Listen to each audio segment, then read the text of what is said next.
my friends, we're going to start the meeting.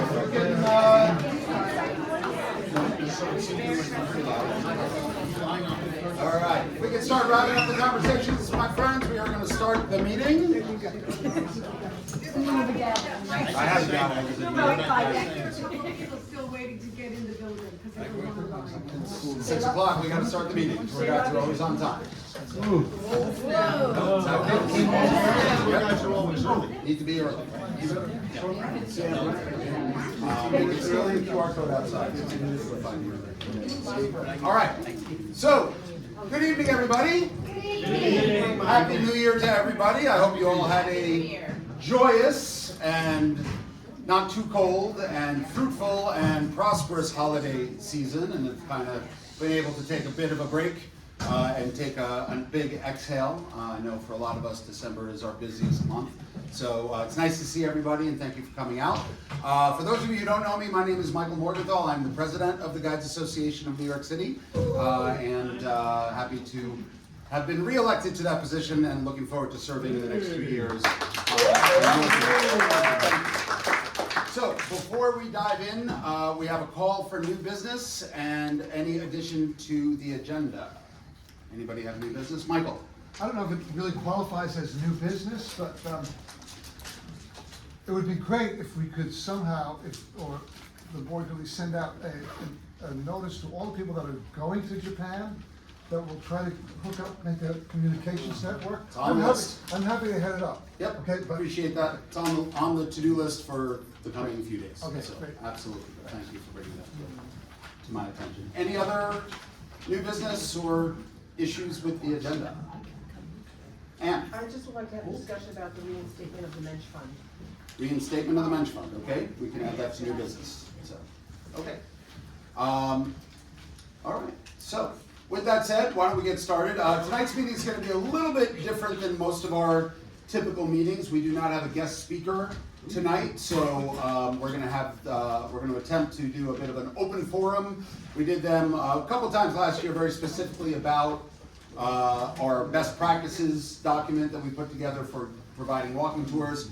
But it's been an idea that's been kicking around for a while to just kind of open it up to various topics. There are topics listed on the agenda. There's going to be one slight modification at the recommendation of a couple of our members. We are not specifically going to talk about dollar amounts when it comes to industry pay, because that could put us in jeopardy of violating antitrust law, especially since we put our meetings on the internet. It's probably a good idea to avoid that, but we can talk about it kind of in generalities, knowing your worth, things like that. But any discussions about specific dollar amounts, I'm going to shut it down pretty quickly.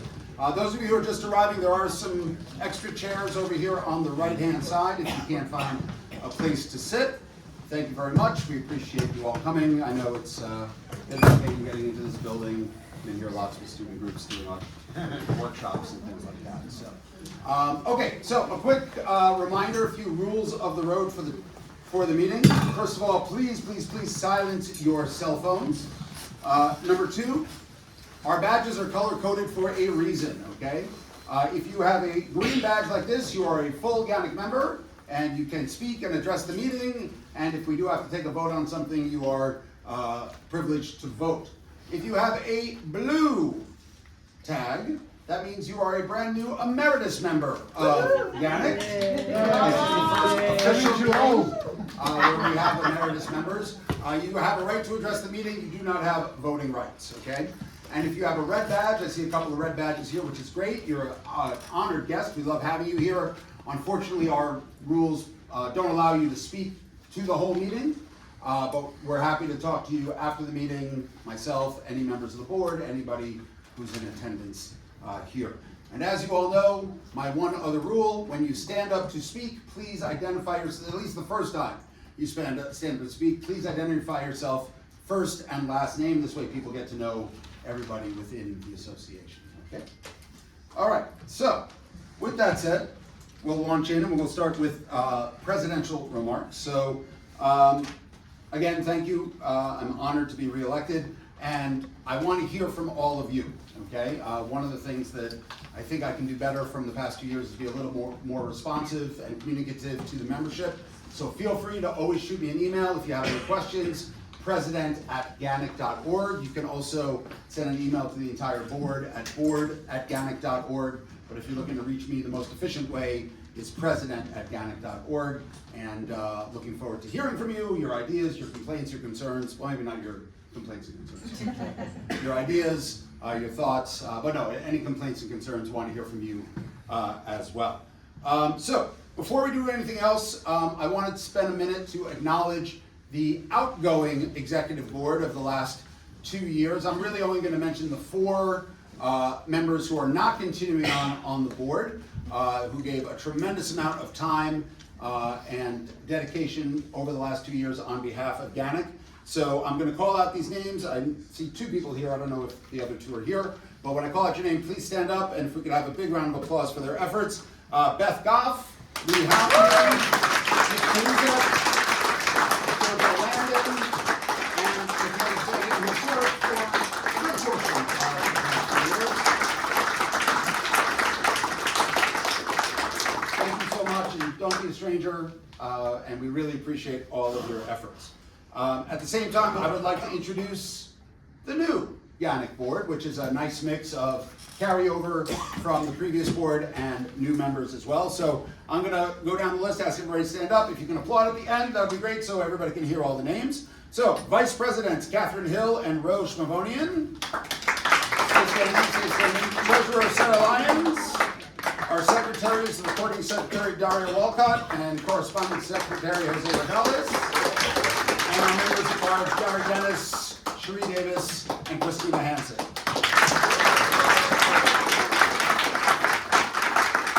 Thank you all for your willingness to step up on behalf of the association, and we really look forward to the new energy and ideas and things that you're going to bring to the table for the association and for the membership. So, thank you so much. Now, membership renewals. We are at the deadline to renew your membership tonight, right? As of last night, when I ran a report, we have had 312 members renew, and another 8 members who have taken advantage of the emeritus status. So that's 320 total. I see Sarah has some checks in her hand already, so that number is going to go up. But what does that mean? It's a retention rate of about 85%, which is really incredible. When we do our annual budget, the number we always have in mind for retention is 80%. So we are ahead of the game, which is amazing. So I want to thank all of you who renewed, whether you renewed early or late, whenever. If you renewed, that's great. If you have not renewed, you still have time. If you have a check, you can see Sarah. She's happy to take a check. If not, you can go onto your Wild Apricot page online and renew there. Starting next week, the board will work with the membership committee and the IT committee to start deactivating members who did not renew. But we always have a little bit of a grace period, so it's probably not going to start until the middle or towards the end of January. But it puts us in a great financial position and makes me sleep a little easier at night. So thank you all for your renewal and your continuing support of GANYC. The membership dues are our primary method of funding our initiatives. So thank you so much. Okay. Now, want to talk a little bit about the outlook for 2026. As we transition into the new year, it's a year that holds great promise for professional tour guides and also great challenges. And I want to talk about both of those a little bit. Let's talk about the promise, okay? We have a couple of big events that I'm sure a lot of us are going to be getting work out of, or at least I hope a lot of us will be getting work out of. First of all, the New York City area will basically be the epicenter of the FIFA World Cup this coming summer. There are going to be 7 matches played over in New Jersey, starting July 13th and culminating with the World Cup final on July 19th. Even if you are not a sports fan, doesn't matter. Even if you're not a soccer fan, doesn't matter. 1.3 million extra visitors are projected to come to the area for these 7 matches and all the other associated events with it. I've been reaching out to the local organizing committee and also several DMCs that I know are working on tours and packages and things like that to let them know that we're around and that we'd be happy to partner with them. So stay tuned for more information on that. New York is also going to be one of the centers of the America 250 celebrations, and I'm happy that board member at large Gary Dennis will be leading our America 250 committee to try to plan events to commemorate this momentous anniversary, kind of transitioning from the NYC 400 committee to the America 250 committee. So if you have ideas on what we should be doing as an association to help celebrate all of this, Gary is the guy you should be talking to. While all of this is good news, as I'm sure you all know, these events are taking place under the backdrop of increasing pressure on the travel and tourism industry, both in the US at large and here in New York City. Soaring costs are making it harder for some to travel, and those that do may choose to cut discretionary spending on things like tours. If you're coming here and your hotel's super expensive and your restaurants are super expensive, sadly, we are probably going to be something that might get cut from a family or a visitor's budget. They may look to new technology, like AI, not a word we should be scared of, but a word we should really be, or 2 letters, I guess, that we should be embracing. Looking to AI for information and services that have traditionally been provided by tour guides.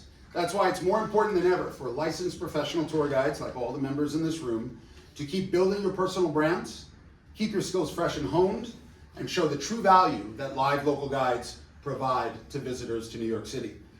In the coming year, I want GANYC to help all of our members navigate these new market conditions, and I will make it a priority for the board to work with the various committees to develop programming and initiatives, both internal and external, to keep professional tour guides front and center when it comes to visitors planning their trips to New York City. But of course, there's another elephant in the room, and then of course are the policies of the Trump administration, which are having both a direct and indirect effect on tourism, particularly international inbound tourism.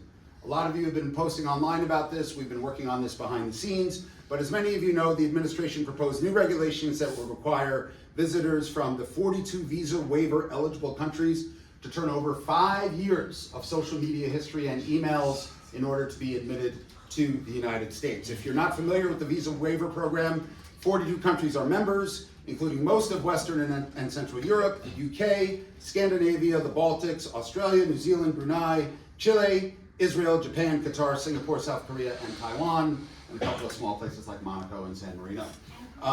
Visitors from these countries represent a huge portion of the international visitors to our city, and just this proposal seems to have had a chilling effect on visitors planning to visit the United States from these countries. If these regulations do go into effect, it could be devastating for our industry here in the US, and particularly in New York City, which, as I'm sure a lot of you noticed, we did have a downturn in tourism here, largely due to international visitors not coming in the same numbers. International visitors account for about 20% of all visits to New York City, but they account for almost 50% of visitor spending because they tend to stay longer, spend more money, so they are a really important part of our market and who we serve as tour guides. So that's why this is so important. So what is GANYC doing to respond? Well, you may have seen a recent email that was sent by our board member, Cherie Davis, asking for data and real life stories on loss of international customers since the election of November 2024. We're going to use these stories to craft a statement template that we're going to send to all of our members that you can personalize how you like, but to be sent into the U.S. Customs and Border Protection section of the Department of Homeland Security, which is accepting public comments through February 9th. So we're hoping to share this template with you next week. The deadline, as I said, for submitting these statements is February 9th, and we encourage each of you who've been affected by the downturn in international tourism to respond to Cherie's email.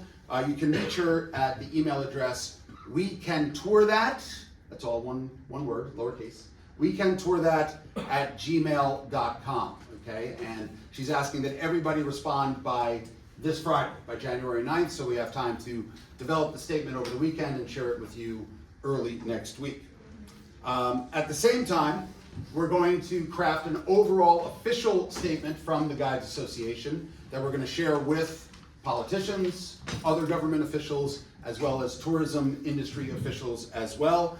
It's been kind of shocking that nobody has really taken up the mantle on this, and rather than waiting around to see what everybody else is doing, it's time for us to act. So I can tell you that our Government Relations Committee Chair Patrick Casey has already been in touch and sent a statement of opposition to Senator Schumer's office, and Emma Guest-Gonzalez, who is our area rep for the World Federation of Tourist Guide Associations. She's not here right now, she's in Scotland. She has already brought this to the attention of the WFTGA. I'm in the process of reaching out to industry leaders from the U.S. Travel Association, IATBG, and Brand USA, and I will keep you updated on any thoughts and input that they may have on all of this. In addition, tomorrow night, there is a monthly Zoom meeting for the National Federation of Tourist Guide Associations, our national association. All the presidents hop on a Zoom the second Thursday of the month, and I basically demanded that this be the first and most important item on our agenda, because their silence has been deafening on this, and we need not just local leadership on this, but national leadership on this. So I will keep you all informed of any developments that come out of that. But we also want to hear from all of you, and that's why tonight during our open forum, the first topic on the list is ideas that you all may have that you would like to see either GANYC or individuals to undertake in order to fight this proposal, which I don't think I'm being too alarmist, but it's borderline existential for a lot of us, and so it is time for us to act. Okay? Now, a couple other things. I just want to mention some other goals for GANYC for 2026. What we're doing, this government advocacy, is one example of GANYC coming together to advocate for our industry. But I've noticed that while every single one of us in this room, whether you're a board member, a committee chair, a member, doesn't matter, we all have the best interests of GANYC and the guiding industry in mind, but our efforts are not always as united as they should be. And again, that is my biggest regret from my first term as president, was that I did not serve to facilitate all of that as strongly as I could. So I want to make sure we are all pulling in the same direction, okay? That doesn't mean that anybody's been doing things they shouldn't be doing, but the left hand doesn't always know what the right hand is doing in GANYC, and I want to take steps to alleviate that. So that's going to be a priority I'm going to put in front of the new board. We have our first board meeting in 2 weeks from Monday, actually. So I'm going to work with the board and with committees to improve our internal communications in both directions. So the information we're giving out to the members and the committees, and the information the committees and the members are giving to us, so that we're better equipped to receive ideas, feedback, and concerns, and act on these communications. So, and one idea we're kicking around is convening a meeting of all the committee chairs, a Zoom meeting, so we can just kind of talk in general terms about where the association is going and how the board can better serve the committees and the committees can better serve the members and all that sort of stuff. We're also focusing on how the outside world sees GANYC. Our rebranding efforts, which have been helmed by Vice President Catherine Hill and Cherie, are beginning to yield fruit, and you're going to start to see results in the next few months. I don't want to steal any thunder, but you will start to see some results. This is also leading us to evaluate and rethink how we communicate with the outside world via our website, via our social media accounts, and other media as well, newsletters, things like that. I've seen a lot of comments on our members' Facebook page lately that several of you, many of you, would like to see our social media go in different directions. And I think now is the time to have that discussion. We want to start incorporating some of those ideas into our overall thinking on how we communicate. We are also working on an editorial calendar for GANYC so that we can plan seasonal posts, seasonal updates, things like that, both internally and to the outside world, so that they learn more about who the Guides Association of New York City is. A couple other things that are on the radar. We plan to host another job fair and talent exchange this fall, so I'm going to start working with the Industry Relations Committee on that in the next couple of weeks. It was really successful 2 years ago, and hopefully we'll have a similar response this time, 2 years since then. We're also hoping for another certification class to be offered this summer. By all accounts, it was very well received. Its return after a nearly 3-year hiatus. We want to make sure that we have at least one class offered every year. And then lastly, as the new board assumes its positions, there are sure to be myriad great ideas and initiatives coming from GANYC leadership. As I mentioned at the top of this report, we want to hear from you. So any ideas you have, any thoughts, any concerns, any questions, any issues, you can feel free to reach out to me at president@ganyc.org or to the board at large at board@ganyc.org. And we look forward to it being another great year for GANYC. We thank you all for your support. We really appreciate it. and we're all gonna get through these tough times together, okay? One last note before we start with committee reports. Just a reminder, this Monday is our post-holiday party. I don't think there's ever been a better time for us to all have a party and have some drinks than this coming Monday, both because of the craziness of the holiday season and just everything that's happening in the world. So it's not too late to register. It's taking place this Monday at Planet Hollywood on 42nd Street. The cost is $40 for members, $60 for non-members, and you can register through the GANYC calendar on Wild Apricot. And should be a good time. Looking forward to seeing as many of you there as possible. On the event page, it lists what you're getting for your $40 as well. So food-wise and drink-wise. So, and with that, that's pretty much all I wanted to discuss as the President's Report tonight. Any questions I can answer right now for our members? Cindy, stand up, please. Stand up and identify yourself. Besides me, who else is going to, how many people are going to the holiday parties? When I looked, I saw about 55 are signed up as of now. Thank you. Yeah. So, any other questions, thoughts? Okay, great. So we are going to transition into our committee reports. So tonight we will lead off with the membership committee with Chair Ann McDermott.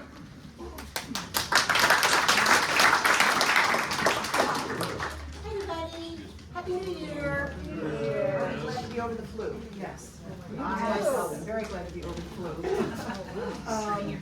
Just to ask, okay, so I'm the chair of the membership committee, how many new members within the last year do we have here tonight? Raise your hand. Please stand up.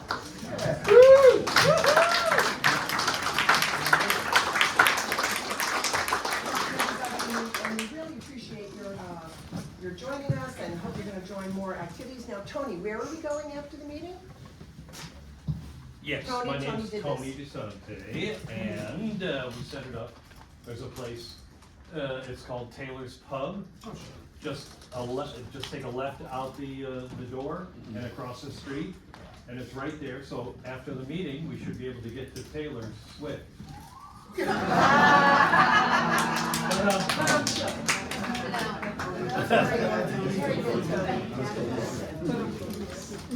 the hug. Appreciate that your guys came. So the membership committee, what we do is we interview people who are going to become new members. We try to organize, yes, Tony? Would like to get a brief idea of who wants to come to it tonight, so we can just sort of alert the, get a rough idea of one. This is great.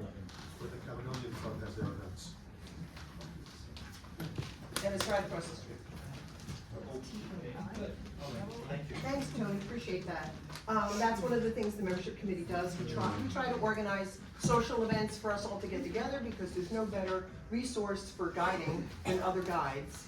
And the more relationships we have, the better off our business is gonna be. And I just wanna put in a plug, I'm doing a Pele tour.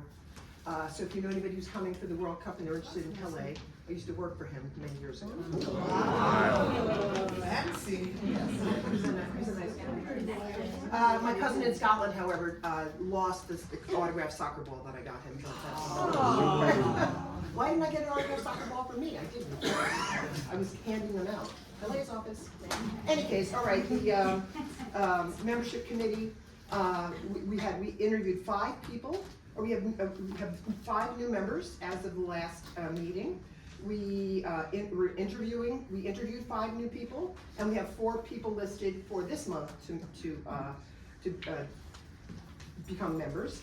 And we're going to be doing a talk about AI, and Meriwether Williams and Steve Plopper are going to be running that. We couldn't do it this week. We just had personal issues. We'll be rescheduling that soon. And Mary's fan is coming up too. That'll be fun. In the works, I'm going to be bringing in people from Get Your Guide and Viator to chat with you about building your business with those 2 operators because they're the 2 largest, quite honestly. And we have a relationship with somebody at Viator. We're working on having a relationship with somebody at Get Your Guide because from my looking at it, it looks like 25% of my business comes from Viator, the other 75% comes from Get Your Guide. So, yeah, that's something we're gonna be doing. And if you wanna join the membership committee, you're more than welcome. We do things like this. We help organize parties, and we find places to have the party, and we interview people, and we check people in. Thank you, Vince and John, who are at the desk tonight. Appreciate your help. Are they in the room, or are they outside? Vince and John, they did a nice job checking people in. And we have 377 members, as Michael said. That's the number. We're still waiting for people to give their renewal, and 8 emeritus. So we're working towards the goal of 400. And if you know a new guide or somebody, you're working with somebody and they're not a member of GANYC, say, hey, come along, come to the GANYC meeting. Maybe you might find something valuable. So there you go. That's it. Any questions for Ann or the membership committee? Yes. Stand up, identify yourself. Lap full of stuff. I'm Identify yourself, please. Mary Hayden, Thank you. new member. Hi. Sitting next to the other Mary, trying to keep the Marys together. I missed whatever orientation I should have attended when I first joined. Are there other orientation options to figure out how to best be a GANYC member? So we're going to be doing 3 new member orientations this year. We just have to put them on the calendar, probably like March, June, maybe September, October. So I'll let you know. Everybody will get an email with the members. We do a small orientation with like 10 people maybe, and everybody helps each other and gets to know each other, and it's a very useful evening.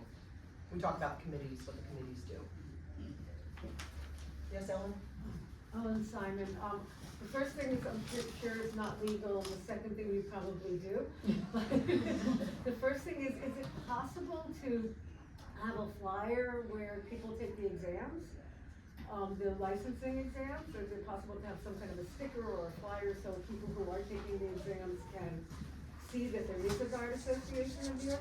And the other thing is for people who have not registered yet, do we call them and remind them? Are you talking about who've not renewed yet? Yeah, renewed, yeah. Yep, we have been doing that throughout the month of December, and there's one more effort that's going to take place with the board. We're divvying up the list right now. As far as having a brochure at DCWP, we can certainly approach them. We don't really have an up-to-date thing right now, but that's one of the reasons why we're working on this whole rebranding initiative. So once we do have appropriate swag, for lack of a better term, we can certainly see if that's possible at DCWP. I don't know if it is or not. We'd have to ask them. Yeah, Patrick, who's the chair of our government relations committee, said he'll ask them about that. So. Okay, anything else for Ann? Okay, thank you, Ann. Okay. Next up, industry relations with Bob Gilbert. So, welcome and Happy New Year, everyone. It's very nice to see so many faces that I don't know, which is great. So, I want to start out the report. Oh, you're timing me already. Okay. I want to start the report by really thanking my committee. Because for those of you who don't know what industry relations does, we help get the monthly venues, we work on the conferences, sending people, we do all kinds of things, so we're always busy on the committee. So, my committee is Vince Meehan, Susie Birnbaum, Eileen Roth, Catherine Hill, Roche Mavonian, we're lucky we have 2 vice presidents, and Beth Goff. And I could not accomplish everything that this committee does without their help. And last but not least is my sidekick, Harvey Davidson, who I learned everything from these last almost 20 years that I've been here. Harvey has been in the industry for many decades, and no one knows as much about this industry as Harvey. So thank you, Harvey. And I'm not going to let you go away that quickly. So I also want to thank board member Cherie Davis, who represented GANYC at the National Tour Associations Convention in Ottawa, Canada back in November, reported back to the committee. Thank you for representing us. And I also want to thank, she's not here tonight, Lisa Puccio, because she's been extremely instrumental in getting numerous guest speakers at all of our monthly meetings. She's probably gotten 8 out of the last dozen for me. 2025 was a very productive year to industry relations. We took in approximately 15 new industry partners. We welcome them, and we hope to connect and collaborate with them during the new year. Our calendar as follows. So February meeting will be at the Raleigh Post in Brooklyn. Thank you, Membership Chair Ann McDermott, for arranging all of that for us. For March, Can I just make a comment? Yes, please. The Raleigh Post is where they say that the Maryland 400 were buried, who were the folks from the American Revolution. It's very connected to the American Revolution. The Battle of Brooklyn. As opposed to the 400 of the Gilded Age. For March, I am finalizing an application to hold the GANYC meeting at Federal Hall. I have wanted to do that for a decade, and through George Tonkin, who is a member of GANYC and former NPS officer, he connected me with the right person. And our guest speaker that evening will be the director of the Port of New York and New Jersey Authority, Beth Rooney. And Lisa Puccio got her for us. Our April venue is in Hunts Point, the Bronx, at Inspiration Point. More information about that to come, including probably a pre-meeting tour. And May, I just got Stonewall National Monument Visitor Center. They opened in June of 24. And we will be hosted there. We'll have a visit prior to the meeting, as well as our guest speaker that night will be their president and board chair, Anne Marie Goffard. In only 4 weeks, Michael has already mentioned it, a whole group of us are going to Fukuoka, Japan to represent GANYC at the 2026 WFTGA conference. Those attending, of course, will be our president, our former president, Michael Dillinger, and chair of certification committee. Cindy Ladopoulos will be representing us on the Greek front in the back there. Mark Landon is attending, and Kristen Singleton Ferrari, as well as myself. Some of us will be reporting back to you when we get back here. And we are all very excited to attend the convention. They were originally expecting about 450 guides from all over the world. We're now at well over 600. Wow. And last but not least, and I'll do it quick, Michael mentioned, on Monday is our post-holiday party. We have 57 people registered right now. We could go about 65, so that none of you are hungry. So hopefully some of you who are not registered will join us at the New Planet Hollywood. And a final thank you, of course, to our president and our wonderful new board. I look forward to working with all of you this year. And I'm going to thank last again Lee Halliday, just in time. Lee was one of the best secretaries. I spent 2 years struggling as a secretary. I know how hard it is. Lee, you did an amazing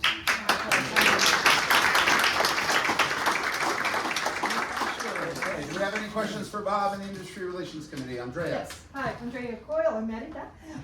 Question, have we invited our industry parties, our industry partners to the holiday party? Because we had the guy from Nears last year. Right. Yeah. I haven't specifically gone out of my way to do that because usually they don't connect with us that way. All right. And they're gonna have to pay. So Yeah. I'm not They quite might not sure. want to pay again. Yeah. Right, yes. Yeah. Yeah, just one. Okay. Thanks. Anything else for Bob? All right. Thank you, Bob, appreciate it. Next up, Government Relations, Mr. Patrick Casey.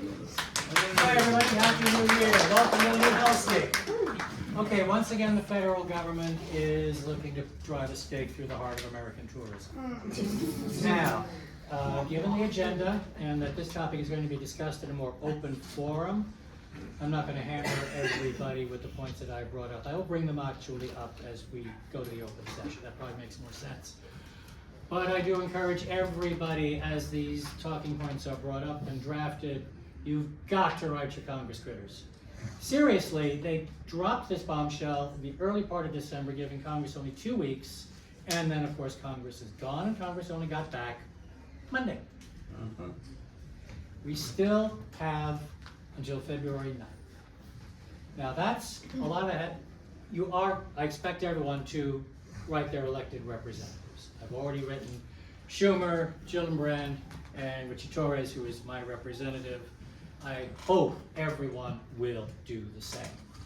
I will post my own letter to Schumer if anybody wants to grab it. I don't care. I have no copyright on it. Send it. Just send it. This is not only the joking, strongly worded letter. This is about putting it on the record. It's reminding every one of your elected representatives that you put them into office and you're not happy with what's going on. And if they want to stay in office, they have to listen to you. Don't be dismissive of these efforts. They do matter. When I go to Destination Capitol Hill with USA Travel, that's what we get back from our elected representatives. We're making eye contact with them. We're touching base with them. They know we're here. We matter, and we're showing up. And we expect them to do the same thing. Now, really briefly, this whole freaking nightmare, look, it targets every nation that comes to, it targets every nation in the world practically. It goes out there saying it's, it's the electronic system for travel authorization, ESTA. ESTA is targeted by this. These are already our allies. And we're making them submit 5 years of social media history, including any phone number you may have used in the past 5 years. Good luck with that if you've got 2 parents and 3.2 children coming to the United States. You could be barred entry based on a tweet your 14-year-old sent out. Are you going to take a chance of getting turned away at the airport? We have to bring a stop to this. We cannot let it happen. Again, more specific points, I'll be answering any questions people have about it in the more open forum. But we're getting hammered already. Initial reports put tourism in the United States down since the March, what did they call it, Liberation Day tariff, BS started. We're already down 17% tourism nationwide. LinkedIn in July noticed there was a 7% drop in guide jobs nationally. And that was back then. What's it like now? And are we going to kiss off the revenue from 1 million plus visitors to New York during the World Cup? Are we? You have to respond, and again, we'll get into more specific points later. I'm going to save all that for later. All of that we're going to save for later. A little closer to home, I've made a judgment call on not pushing for the changes we wanted to the administrative code earlier because we were going into an election cycle. Who did I know was going to still be in office? And now everybody's in place, and as of today, Julie Menon is now the speaker for the New York City Council. Yay! She's very proactive. I think she's going to be great. But that also means she's no longer the chair for the New York City Council Committee on Consumer Affairs, Consumer and Worker Protection. All committees, in fact, are empty right now, and she'll be putting everyone in place over the next couple of weeks. So when we know who's on DCWP's committee, who the chair is, I hope it's mine. It'll make my approaching them so much easier. I'll be reaching out to you all, line up some constituents, and have a meeting about the changes we want made in the administrative code.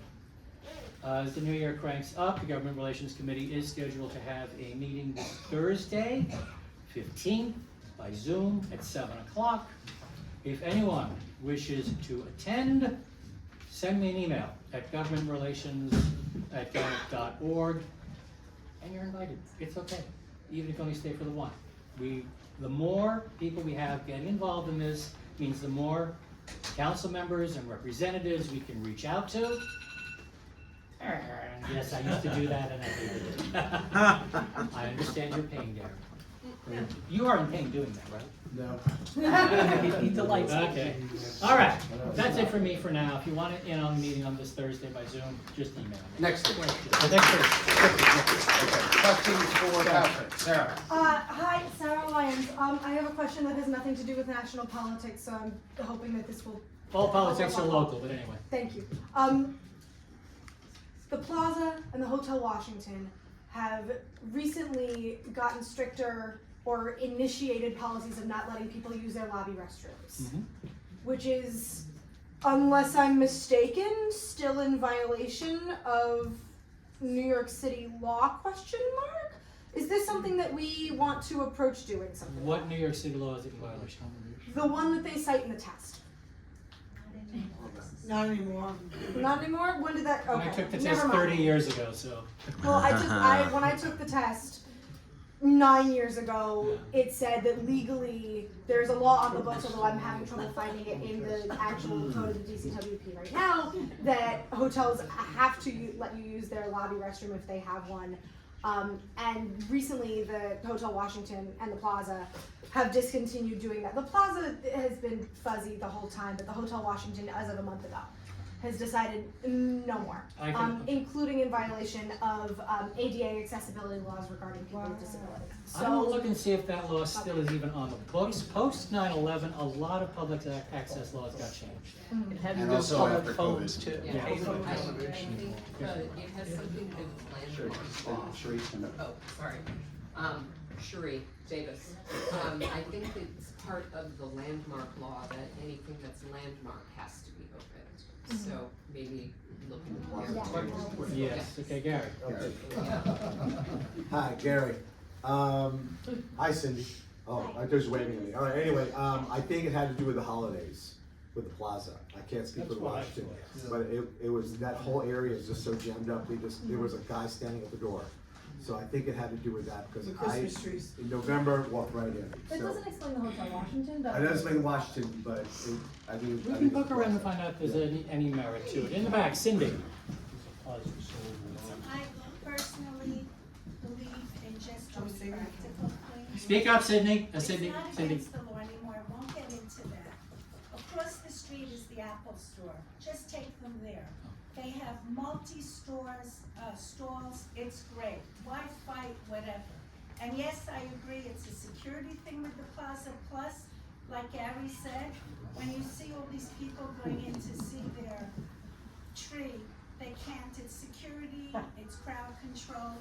So leave the plaza alone, go across All right, the street. we'll look into seeing if the law even is still on the books and we'll take it from there.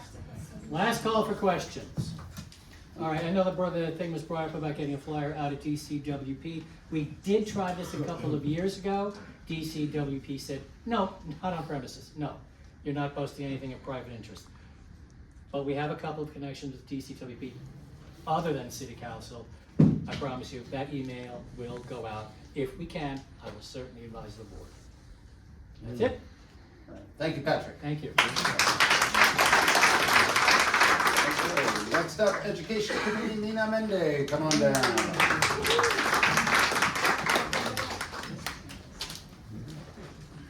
Okay, just, I always want to thank all the people on the committee, because we're an individual organization, we're made of individuals, and so I just, Bob Gelber, who's been a longtime member, some of us date back to 2006, and some of the people are new, which is great.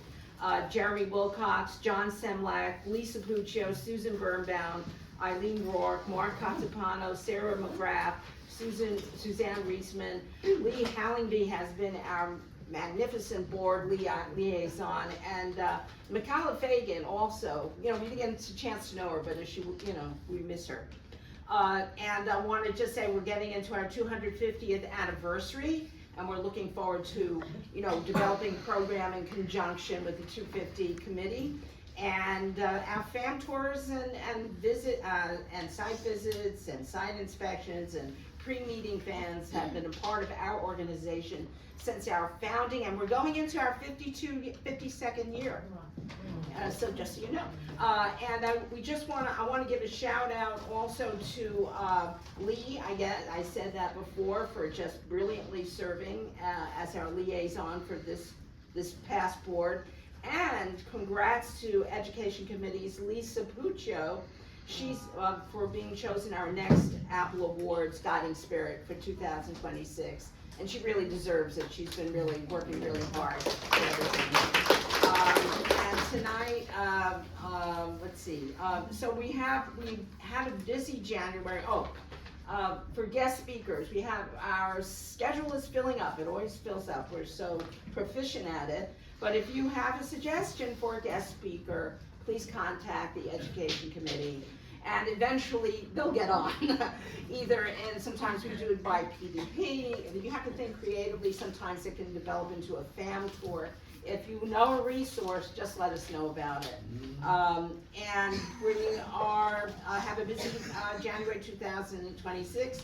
We started out really great on Epiphany, January 6th, with New York, our mass transit city with Mark Mendel. This was a debut tour developed during this certification course. Yes. And he did well done, Mark, well done. Note that our January 6th webinar, PDP, How AI Can Greatly Assist Our Tour Guiding with Steve Klopper and Meriwether Williams, has been postponed, but it will be occurring. I don't have there may be a date that I'm not aware of. January 9th, Pele in New York with Ann McDermott. Yay, places left. January 13th, Broadway Bologna, where theater history meets Tall Tale with Meriwether Williams. A webinar, Andy McPhee, The Doctor's Riot of 1788, an offer presentation of unique New York stories. February 5th, another certification debut, How Catholics Became New Yorkers with Joseph Nipper, debut tour, and that should be great. February 14th, Encore. Our new board secretary, Daria Walcott, so popular, she's doing it again. Part 1, Lady Smile and Fascinating History of New York's Gilded Age Department Stores, 1846 to 1910. February 25th, we have organized by, and this is like a joint between industry relations and education, and Eileen O'Rourke has a wonderful opportunity after people come back from the, people out in Japan will be able to see this too, the Emma Schmalberg factory tour, and that's going to be on the February 25th. The Sinatra tour is going to be in March. We have a lot of things that when I did this are occurring, so stay tuned. We release, I think we usually leave a 6-week leeway between releasing a tour, so a lot of things are in the hopper and we like to release it, I think, at 7 o'clock at night, so you're all at home. So I guess and one more thing, you're gonna be, if you missed our recent webinars, you can always find them on GANYC's virtual library. And so is the guest speaker, so that's one of the benefits of membership. What? Joe's stuff is now on the library. Oh, Joe Spalak, wow, all his wonderful tours are now on our library. Wow. So that can take courtesy of Ann and Jeremy. And one more thing, our next ed meeting is January 21st, so join us. Thank you, Nina. Any questions for Nina and the Education Committee? Okay, great. Our final committee report tonight, the Awards Committee with Sarah Lyons. Hi, everybody. So, tickets will be on sale by the end of this week for this year's Apple Awards on Monday, March 9th, 2026, at Merkin Hall at the Kaufman Music Center. For those who've been before, it's the same venue as we used last year. We love them, they love us. And if you haven't been before, well, hey, we'll be excited to have you for your first. Now, this year's general admission ticket is going to be $60 with a 50% discount for members using the promo code MEMBER26. All of this will be emailed to you as well by the end of the week. You'll receive a link to those sales by email along with pertinent details about how to use the promo code. Because ticketing is handled outside of GANYC by our venue, the Kaufman Music Center, we can't really retroactively reimburse people who don't use the promo code, so we're going to be thorough and make sure that everybody has that information so you can go in with full knowledge. Additionally, if you would like to place an ad in this year's program, which will be presented digitally again like last year, you can do so at, and there's a link here, but that's not useful to you because you're not computers right now. Know that that will be emailed to you as well as posted on the GANYC Facebook page. We've made some small revisions to our sponsorship options, so please read them carefully as you make your purchases, just so you know what you're going in on. We look forward to promoting you as you help to support the work of the awards committee. Our full meeting schedule is available on Wild Apricot right now for all of our remaining meetings through the end of the season, and you are all welcome to join us for all of them. We'll also have a couple of other smaller meetings leading up to the day to coordinate things like fundraising and food and production matters in the next few months. So if you want to be involved in those as well, please let us know. Use my email, awards@ganyc.org, to be included in the planning of those subcommittee meetings so that you can make sure that it works for your calendar. And email me if you have any questions about anything or want to share ideas with the production team. One last thing, and this is not in, I'll put this in the thing. Does anybody know a beer guy? We are looking to find new beer guys. If anybody has any connections to a local homegrown brewery that might be interested in partnering with it, oh my God, thank you. If you're raising your hand now, shoot me an email. Because my brain will be like cottage cheese for the rest of the night, but I look forward to answering your email after I have had a shower and taken off my shoes. Because you might remember, you might remember our previous beer guys, the Bronx Beer Hall. While we are thankful for the partnership we have had with them over the last many years, we are looking forward to finding a new friendship and new beer guys that we can work with in the future. So please email me. Thank you. I am so thrilled that there were hands there. Does anyone have any questions? Any questions for Sarah and the awards? Let's start with Matt. Matt Baker. For the new beer guy, I do not have it. Have you considered talking to Glenn Stoops on the subject? Because if anyone has such connections. I have. Nothing immediately came to Okay. mind, so I am expanding my pool of options. Carry on. Anaya. As for the beer guy, are you looking for a beer manufacturer or a beer hall? Someone who can provide us with the beer that they make, preferably, as it was the case with the Bronx Beer Hall. Okay. For the Apple Award? Yes, for the Apple. James. That was my question. Okay. Okay, yes, I do. I have a woman who brings her own beer in Harlem, and I will be glad to have her do it. And unfortunately, some of the more historic bars in Harlem have disappeared, but we'll be glad to do so. Email me. Mason, email that to me. I will be over the moon to receive it. Okay, but she's doing a special brew for 2027 for Sandy Brown. That's the 200th anniversary of when slavery ended in New York State. Ah, yes. And Sandy Brown was the first established community of free blacks in New York. Yes. Her descendants are still living there. Thank you. Our cousin under the skin. So any other connections you have? Oh, sorry, Andrea. Yeah, so I just thought of it. My beer connection is with Talea Beer, and it's beer ladies, not beer guys.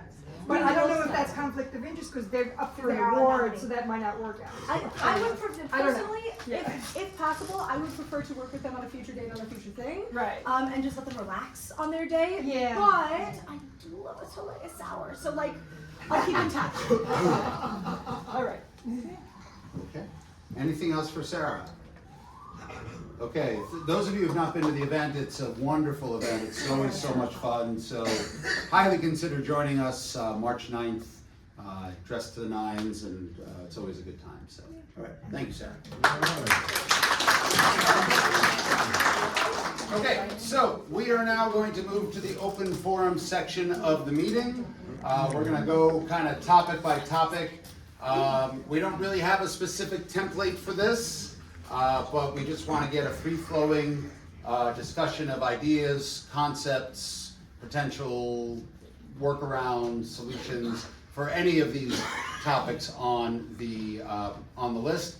Couple of things. We are going to ask your comments to be quick. There's a lot of people in this room. If you're taking too long to get to your point, I'm going to tell you to speed it up. okay? Number two, we want to hear all voices. So if you speak on one topic, I'm not gonna circle back to you right away, okay? We wanna get as many voices heard. We all have opinions about all of these different topics. We all bring different levels of expertise, different levels of perspective to it, and we want to hear all sorts of different perspectives. And there's no right or wrong answer.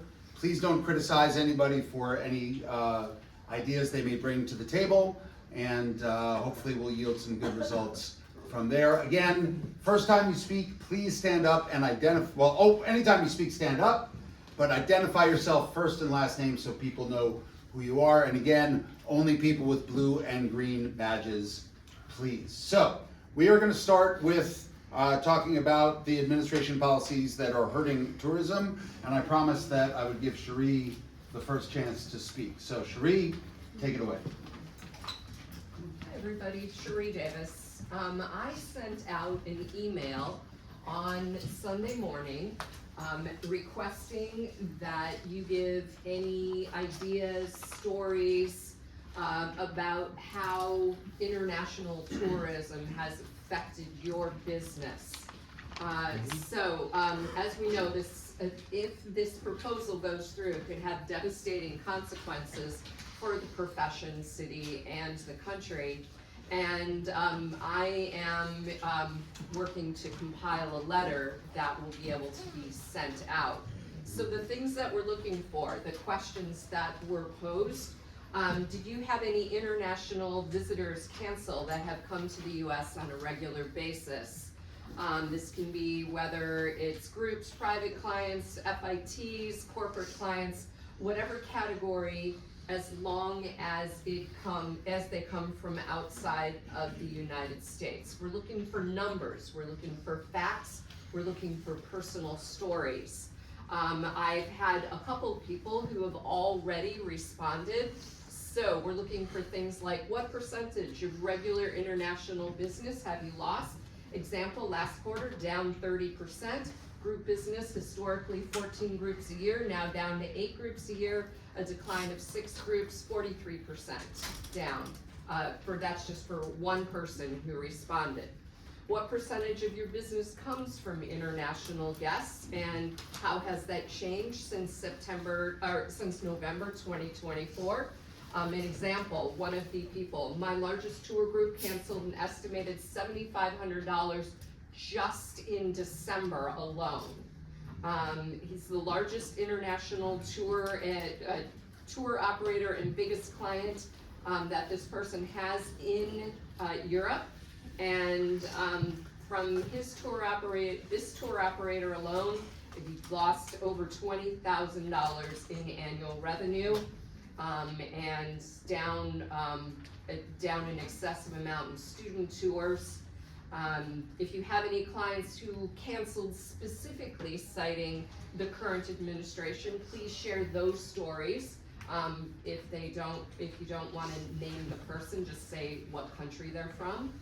And according to many statistics, we were supposed to return back to the to pre-COVID numbers. So what has I know a lot of us are numbers geeks, so we're like, I am down this many tours and things like that.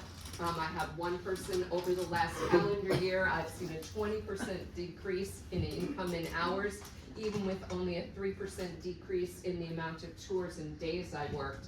The decrease was due to both how long the tours they are offered are and how much they receive in tips. So these are the types of things that we're looking for so that we can include them as examples.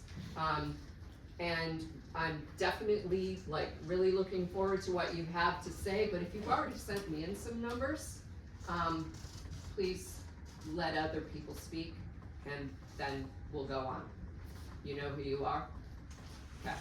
So just one quick clarification, Cherie, you're not looking for just countries that are being targeted by this new initiative. You want any international downturn in international tourism. Yeah.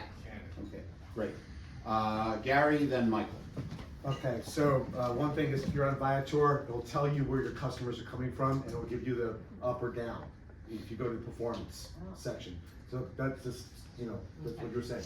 For those who don't know, I'm on the board of the National Federation of Tour Guides. And I'm going to say this, but I'm not sure if I'm supposed to, but I'm gonna say it anyway. There's been talk about this amongst these people, all right? And what they are considering doing is changing the name to the North American Federation of Tour Guide Associations.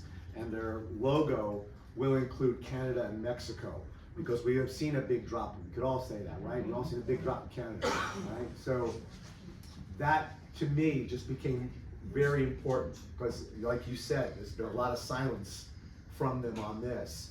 I think this would be a huge step, and just letting you know that we are thinking about it. So it is on, it's out there, all right? So I just wanted to get that out there. Thank you, Gary. Michael. Yeah. Hi, Michael Dillon here. More of a question. I know of at least one person who operates out of Canada but does really, really big events and had a huge thing planned for New York. Who's going to hire a lot of local guides, and that has been canceled. Can you use that information as well? Okay, Yes, I will get them in touch. Numbers are great. Excellent. Okay, Can great. you repeat the email? We can tour that Yep. at Gmail. At gmail.com. gmail.com. And I'm gonna resend that, that through Wild Apricot tomorrow, and I'm also gonna post it on Facebook tomorrow morning. Okay? But you can also share it with me and I'll forward it to Cherie as well, at president@GANYC.org, if that's easier for anybody. So, we don't want this just to be about this one initiative though. We want to open up the floor to anybody who would like to comment about things you think GANYC should be doing, ways that you're combating this in your own personal businesses with the downturn in international tourism.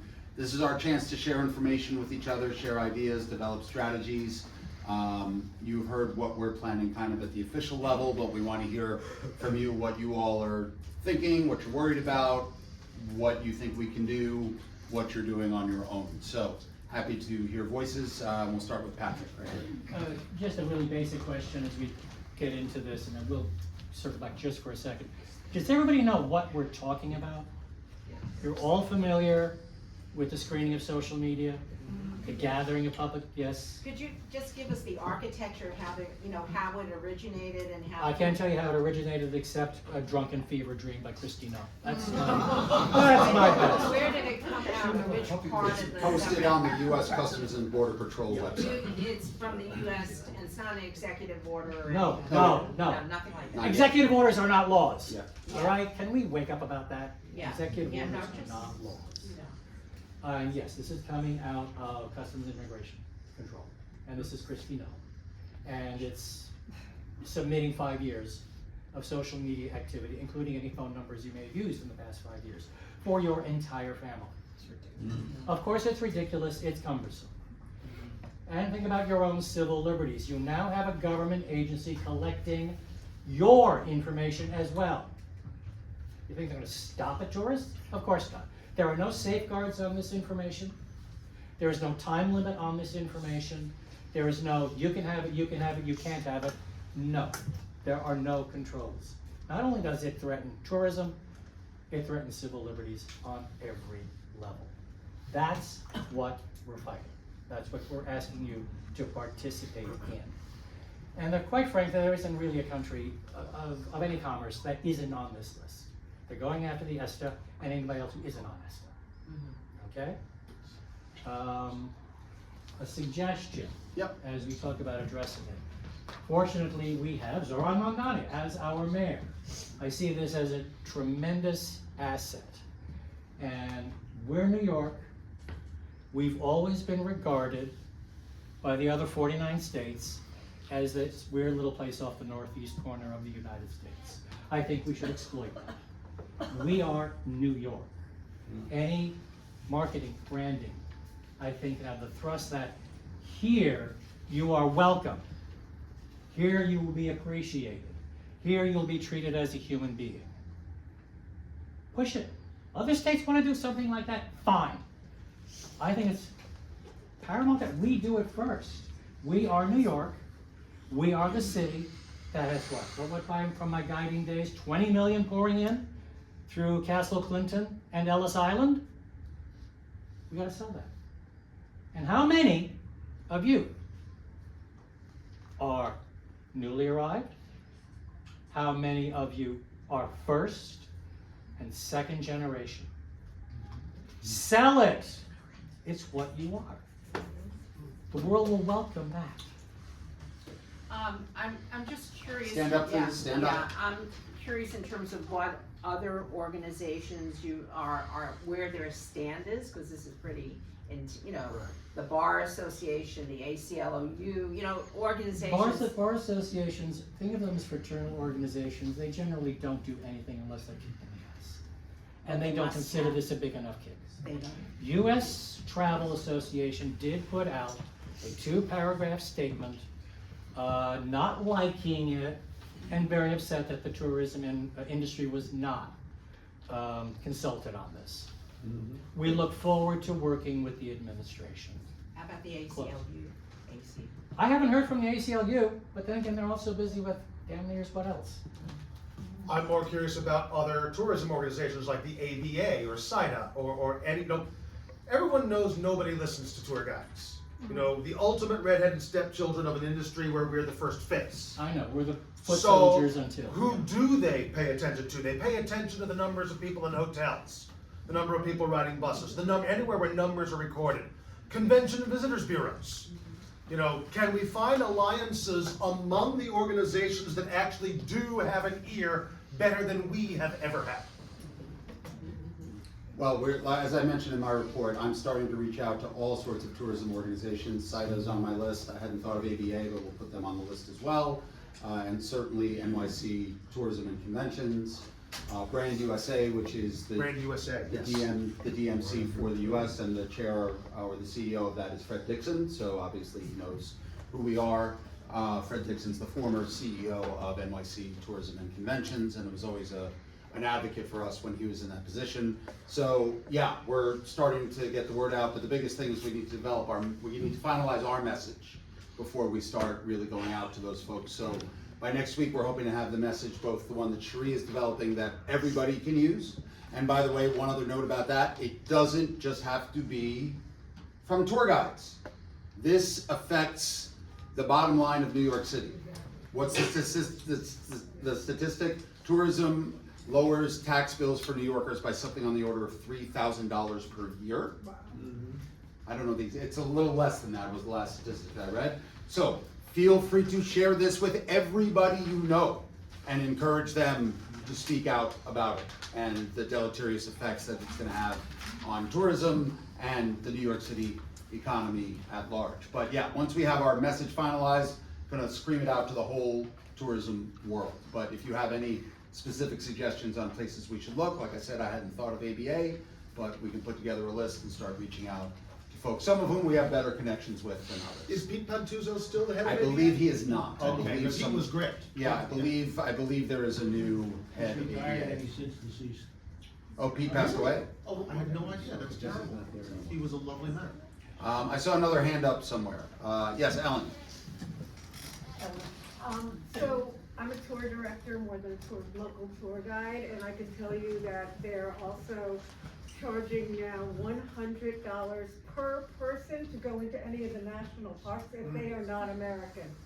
And the tour guides and the tour directors and the tour guides for EF and Trip School and all of those places are flipping out because they're trying to figure out if they bring in 50 people on a bus, do they have to walk around with $5,000 or whatever, I mean, that's the thing. So this is not just us, and I think that we have to expand our view, because as much as it is gonna affect New Yorkers, it's affecting everyone in the country. Is that the Parks Department? What? That's the National Park Service. So, and I don't know, is that, I mean, is Statue of Liberty considered a national park? It is a national park, but there's no. It's a national park, it is not on the list.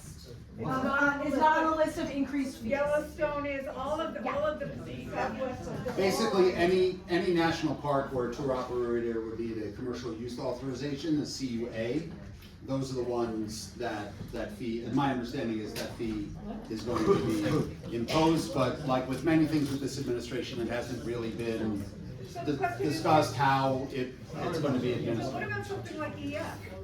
Or We can Colette, certainly reach or out to some of tours. the really big, tour companies Yeah. that are known, in Congress.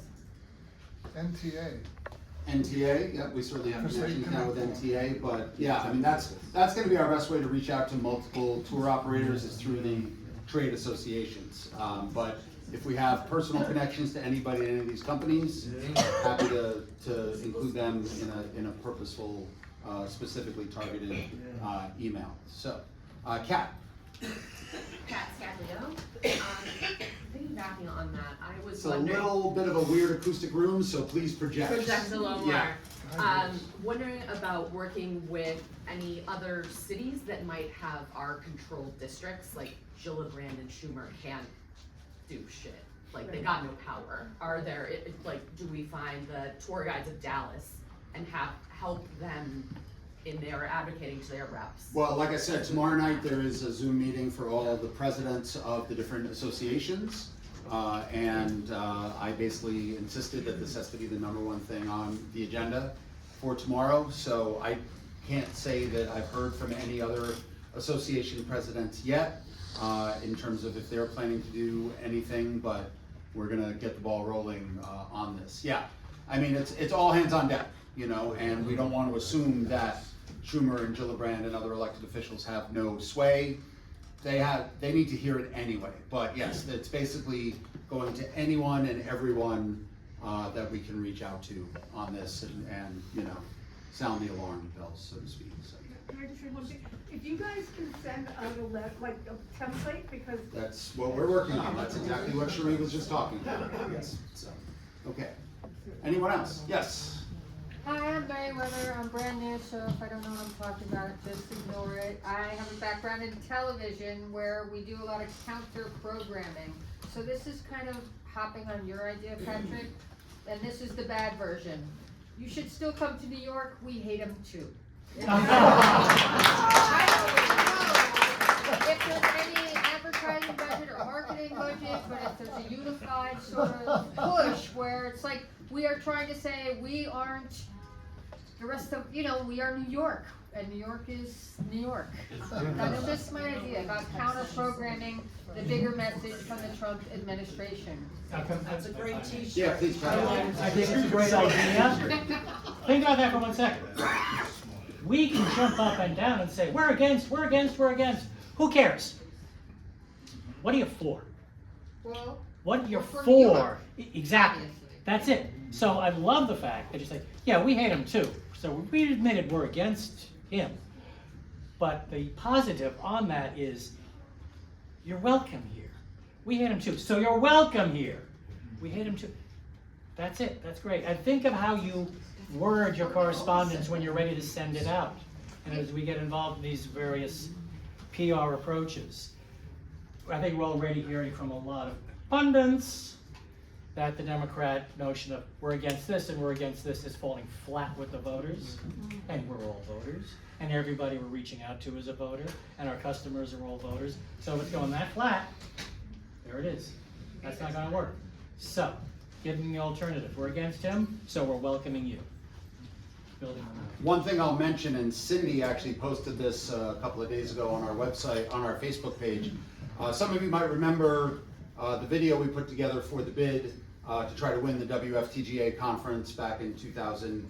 Well, the video was in 2017 for the 2019 conference. Our theme of the entire video and the entire presentation was "Come Home to New York," because we are one of the most, if not the most diverse cities on the planet, and certainly that's something that would show we are standing for something, not in opposition to something. I'm not saying that we should use the exact same verbiage and nomenclature, but something like that is along the lines of what we're discussing, so we can certainly talk to the PR committee, and see if we can develop some quick hit videos and things like that.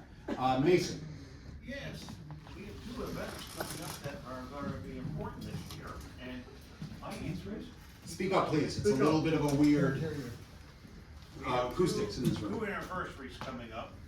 First, the 250th anniversary of the American Revolution, which affected New York. And we also have the 25th anniversary of 9/11 coming. And my answer is, everyone come, experience this, hear our history, and keep politics out of it. Because there's gonna be a lot of people from other states who would like to come and hear this. Okay. Cindy, then Suzanne. What you said, frankly, I think we have a fabulous video already made, and everybody looks younger in it. What we're gonna do is, my suggestion is, other markets are already using our painting at the Met Museum, Washington Crossing, Delaware. It's been on the Monument, Washington. If any of you saw that video, you've gotta see it, it's all over. DC did for 5 days, continual at night, video stream.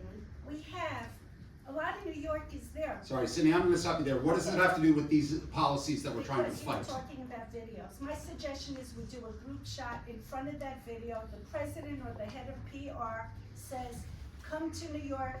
We could do a Where's George? We have so many George references around. We need to. But Cindy, this doesn't have to do with the policies of the current administration. We're not talking about America 250 right now. Videos doing new stuff. Okay, great. Suzanne, then Nina.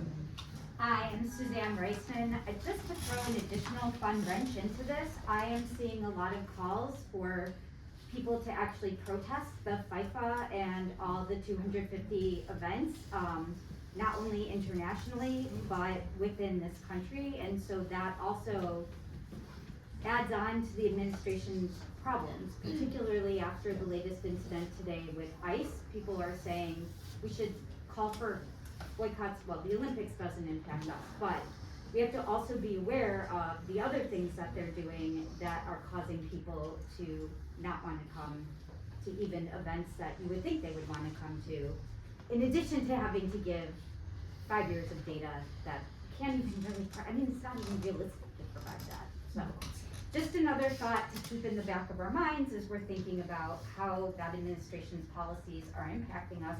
It impacts us directly and indirectly as well. Absolutely. Nina.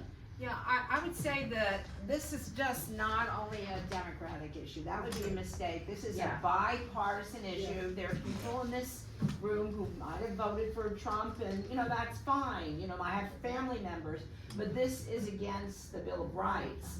So anyone in this country, you know, who cares about the American Revolution, you have to, you know, you have to reach a lot of people. It's not just a small, you know, though it originated with Homeland Security, I'm sure there are people who object to it across the board.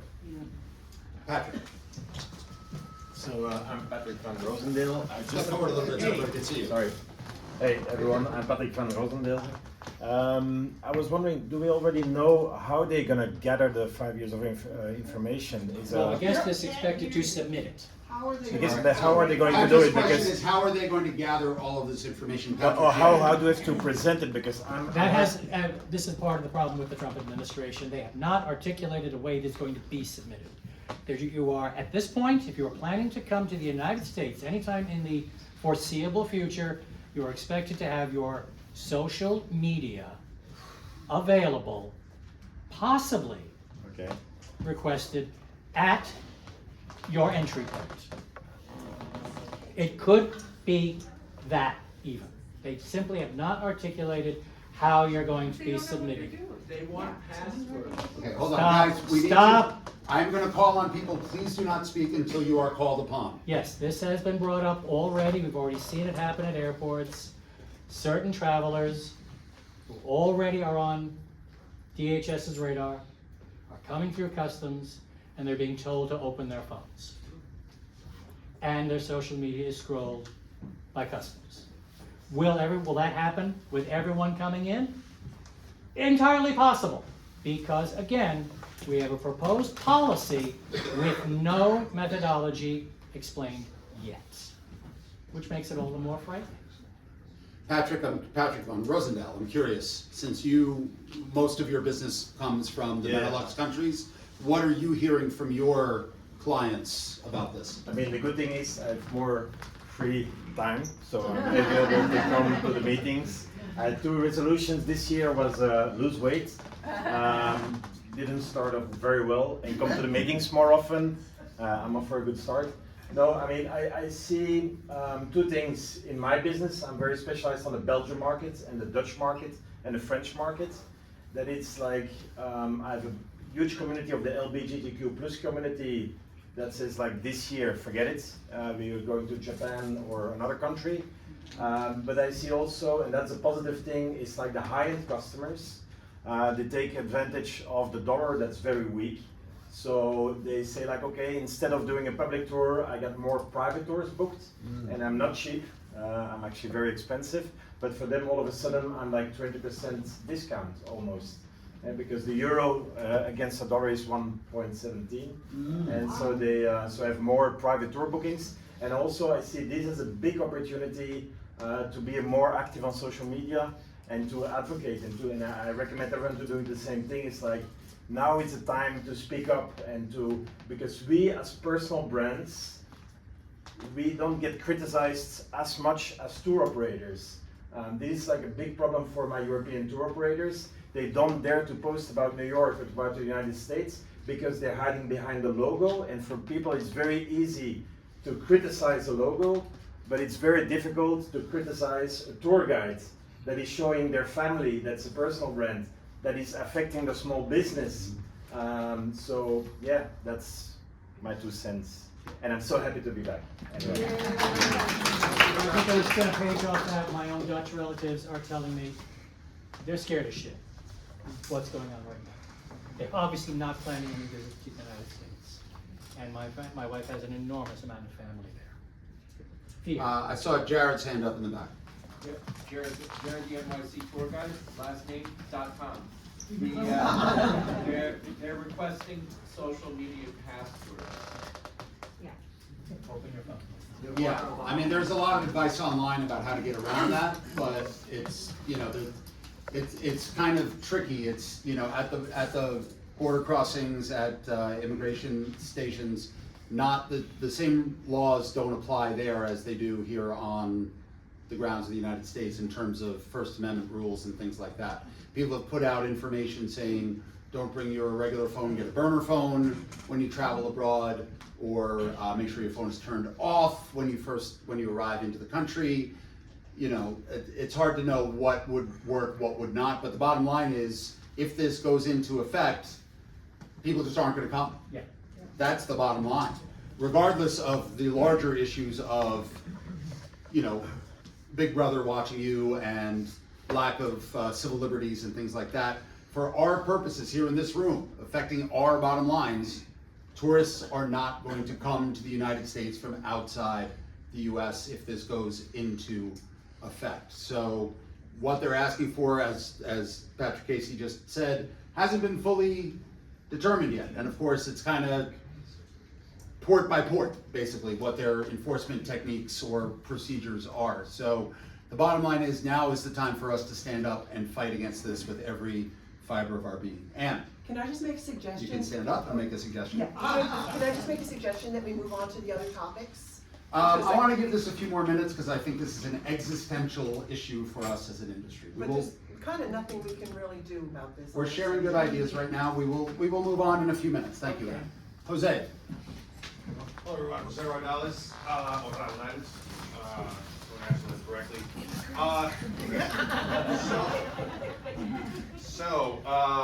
I've been giving this a lot of thought, especially after noticing the drop in, tourism from Canada, right? I took a little break for 5 years from tourism. I was working at Bloomberg, which now is making me think that maybe I should have stayed with all this, what is happening in tourism. It's pretty scary. And I've been thinking about how to attract Ontario groups again, right? Which was one of the largest student group markets that we had. And, we have to try, right, to do our best, whatever idea we have. but it might not work. You know, the Ontario school districts might just oppose completely travel to New York City. And that might happen with a lot of different parts. So we might have to think about the domestic market as well, have a plan B, or, you know, parallel to our efforts to attract international tourism again, look at our fellow Americans, because we might not be able to attract that international tourism again, and we have for a few years. We have to think about that as a potential outcome, and we have to be prepared to be able to deal with the numbers. Excellent point. Sarah, then Christine. Hi everybody, still me. So we've been throwing around a lot of really fantastic ideas. I just think that there's something that we need to keep in mind, not to like throw a wet blanket on all the really good ideas people have been having. Just something to keep in mind as we're doing this. Everyone in this room, I'm pretty sure, recognizes the existential threat of the data collection that they're planning on doing, not only digitally but DNA. And if you're thinking, oh God, what's this DNA thing? Section 4, subsection I explicitly mentions DNA. Especially in European markets and former European colonies, which is, thank you, 18th and 19th centuries, most of the globe. The idea of personal privacy in the digital sphere and in DNA is even more important to those cultures than they are to us. So while I completely agree that we should be talking about how welcoming New York is and that we are a place that wants to see them and that loves them and that cares for them, I don't think that we can hand wave away the valid concerns that they have about their own biometric and data security, and that's something we should keep in mind whatever strategy we have moving forward. Right, that's why, yes, I agree with you, Sarah. So it's important for us to put out the word that everybody is welcome in New York, but if they don't want to deal with this BS to come, it doesn't matter how much we say everybody's welcome in New York, okay? So that's why it's important for us to make our voices heard in opposition to these proposals as well. Kristen. Hi, Kristen Singleton Ferrari. First of all, I do have a bit of a comment really directly that hit me today. Mexican students. And I don't know how we're gonna recuperate them, but we had a workshop that I do out of DC, and that was supposed to come to New York, usually about 400 people, and half of them do not want to finish paying. They're like ready to lose their deposits because they're afraid to send their children here. So I think it just gave me chills.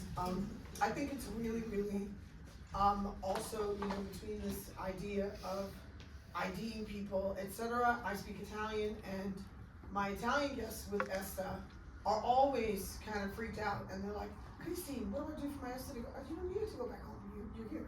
You know, but now it is, a friend of mine told me that it has become longer, the process, for them to even book a trip, have, you know, an itinerary and a package, and then all of a sudden they're not getting ESTA within a short period of time. Usually that kind of comes along with your ticket, etc. And a lot of people are complaining about that.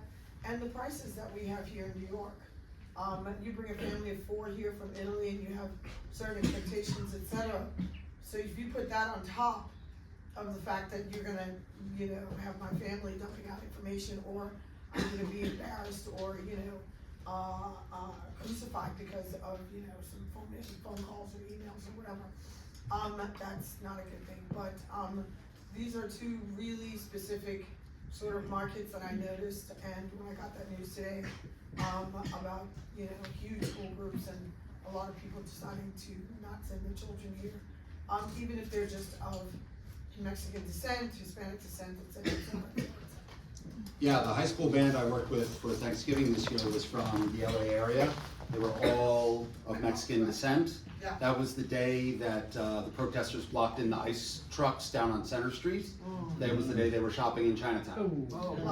And they were freaking out because, as we know, ICE doesn't really distinguish that much whether you're an American citizen of Latino descent or not. So all of these factors are starting to really weigh in. Jonathan.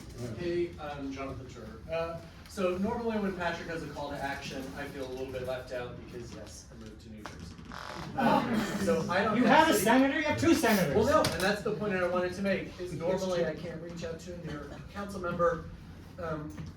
I'm hoping that like what we're all gonna take away from this is that we're gonna go home and in the next 24 to 48 hours, not think about it, but send a quick email. It doesn't have to be a template. It can just simply say, I work in the tourism industry. I think that the regulations of December 17th are catastrophic to the money that is feeding my family. That's all you need to say. And if you're not a writer, I will say this. When we were talking about impact from Canadian markets, I called all of my federal representatives. You can call them. You can call and leave a message. You can tell them that you want to call back. I actually got calls back. And they said, we want to talk to you about this more. We want to learn more about what you're talking about. So I know a lot of people don't love to write and get anxious about writing. Call. All of those numbers are available. They're very easily available, and those you can leave a message if you want, and you can tell them that you want to talk more if you want. It's very effective, it's very easy, and we don't need to wait for a template, although I know the template's going to be fantastic. We shouldn't wait on this personally, because I also know that a lot of people wait on stuff and it never happens. So I feel like if we're feeling like, what are we going to be able to do as a big group? What can GANYC do? You can put that aside and simply say, I know what I'm going to do in the next 24 to 48 hours, and that's going to call or write that email and make it simple and make it direct and powerful. It doesn't need to be more than a couple of sentences to do what we need to do at this moment individually. Patrick and Mary. Yeah, I got a big mouth. Yes, what Kristen pointed out. The whole crisis with visas. This has been the #1 topic with U.S. Travel Association for years. Trump won, gutted the State Department, huge number of vacancies, slowing down visa processing. Biden didn't fill the gaps. Trump, too, gutting the State Department even more. I have gone to Washington now 4-5 years. This has always been the first item, expediting the visa process. We thought Esther would solve it. No, it's not working out that way because they keep trying to grab the money. Because you pay for it, Esther. And the Fed keeps pulling back the money. Yes, to follow up with Jonathan. No matter what state you're in, reach out to your Congress critter. Eventually it's your civil rights, if for no other reason. If not your livelihood, give a crap about your civil rights. And for those hot and ready to go and do it, I'm not going to take the thunder away from what the board is doing. I will post the DHS proposal number and the link to the registry. It is important to get it out on the registry and have the reference information for your Congress critters. That you should see by 10 o'clock tomorrow morning. Okay? I promise I will have that to you on the Facebook page, GANYC's Facebook page, by 10 o'clock tomorrow morning. You'll know what, you can cite a chapter and verse and the link to the register. Okay? Mary, then Mike, then I think we will move on. Hi, Mary, again, very new, so if anything I'm saying seems wrong, apologies. I feel like, yes, ending Jonathan and all of the stuff we're saying about talking to the government and writing and calling, yes. Piggybacking on what you're saying about things we can actually do other than that, not just reach out domestically, but there's a lot of information I'm hearing in this room that's very scattered, and I'm wondering if there's a way to consolidate it and help each other. We're talking about communicating to the government, but I also hear different ideas about communicating to specific countries, communicating how you get past airport security, very specific things that might help us all communicate to the outside world. And when we're saying, let's tell them New York is great, what is that message? Where is it going? That's not Christian Gillibrand. I'm curious if there's something we can do to aggregate our efforts internally, messaging, help our clients, help figure out how to sort this out with all this bits of information we know that's scattered in one place collectively and help each other? Yeah, I mean, certainly we can start consolidating information. We can do that on the GANYC Google Drive. We can, that might be the best way to do it, is to start just putting together documents there and have one resource that's open to everybody, and we could post a link to the GANYC website to allow people to access that Google Drive, both to add information and to take information from it, so. Just because it's not even a done story, this is going to change every couple weeks for the next couple of months. Most likely, so. All right, Mike, you had your hand up, and then I think we'll call this part of the meeting. Gary, it sounds like we need an aggressive PR campaign, you know that? Okay. Second, assuming that the association has a budget, is there a chance that we could run a few ads in the national, or rather international media, travel media, to attract international business? So, so in case you didn't hear, Mike's question was, do we have a budget to run ads promoting GANYC in the international travel media? Print media. Print media, Yeah. that's fine. So we probably don't have a huge budget for that, and I think we're better off using that money in other regards, because as I mentioned before, we can promote New York as much as we want. If these rules go into effect, people aren't going to come here because they're going to be scared to turn over their personal information. We could talk about how great New York is, how everybody should come home, how we welcome everybody. I could tell you, if the UK told me I had to turn over 5 years of social media information, I would never go to the UK again. That's how people are looking at us right now. So I don't know that taking ads like that would be effective.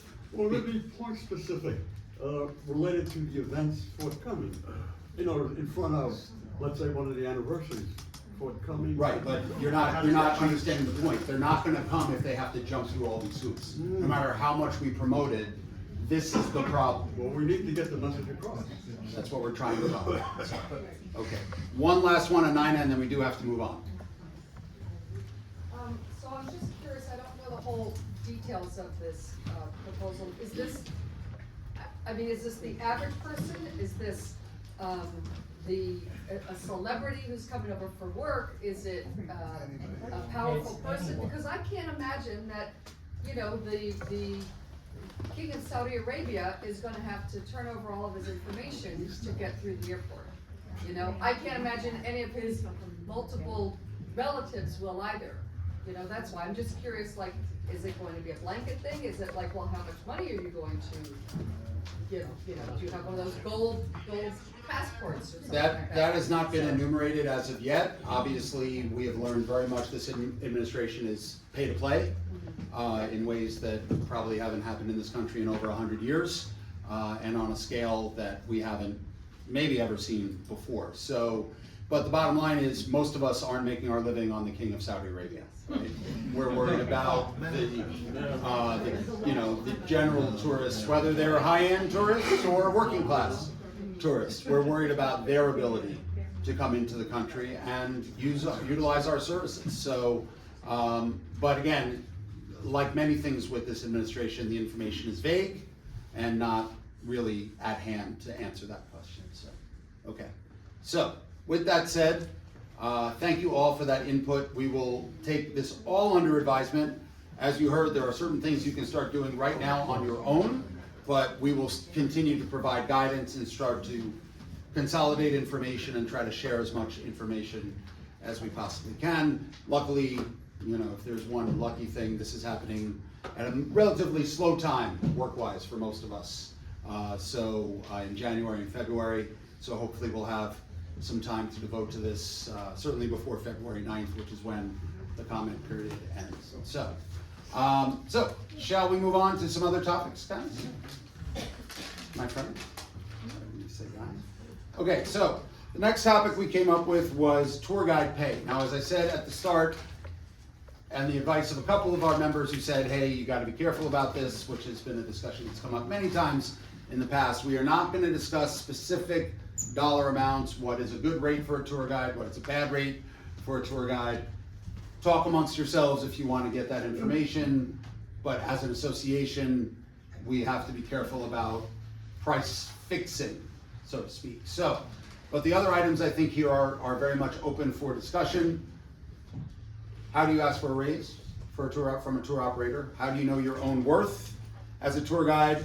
And how much work do you do that you are not compensated for? And how do you get around that? So we'll open up the floor. We'll do Kristen first, and then Michael. This is a subject that I probably had a conversation with a lot of you about. I think I've actually made a lot of public statements, knowing your worth. Stop, trying to underestimate yourself, or, the whole regard for tips. Tips are a tip. This is my tip. You give me my money that I deserve.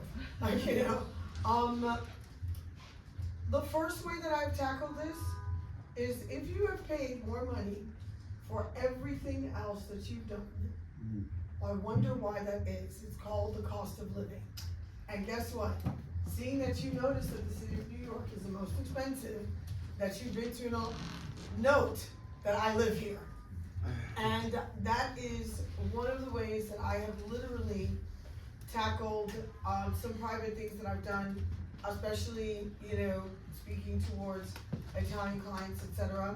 In the industry of our student tours, a lot of companies have finally jumped up and stepped up to the plate and offered more money in packaging as way of your pay, plus a gratuity that is automatically filled, etc.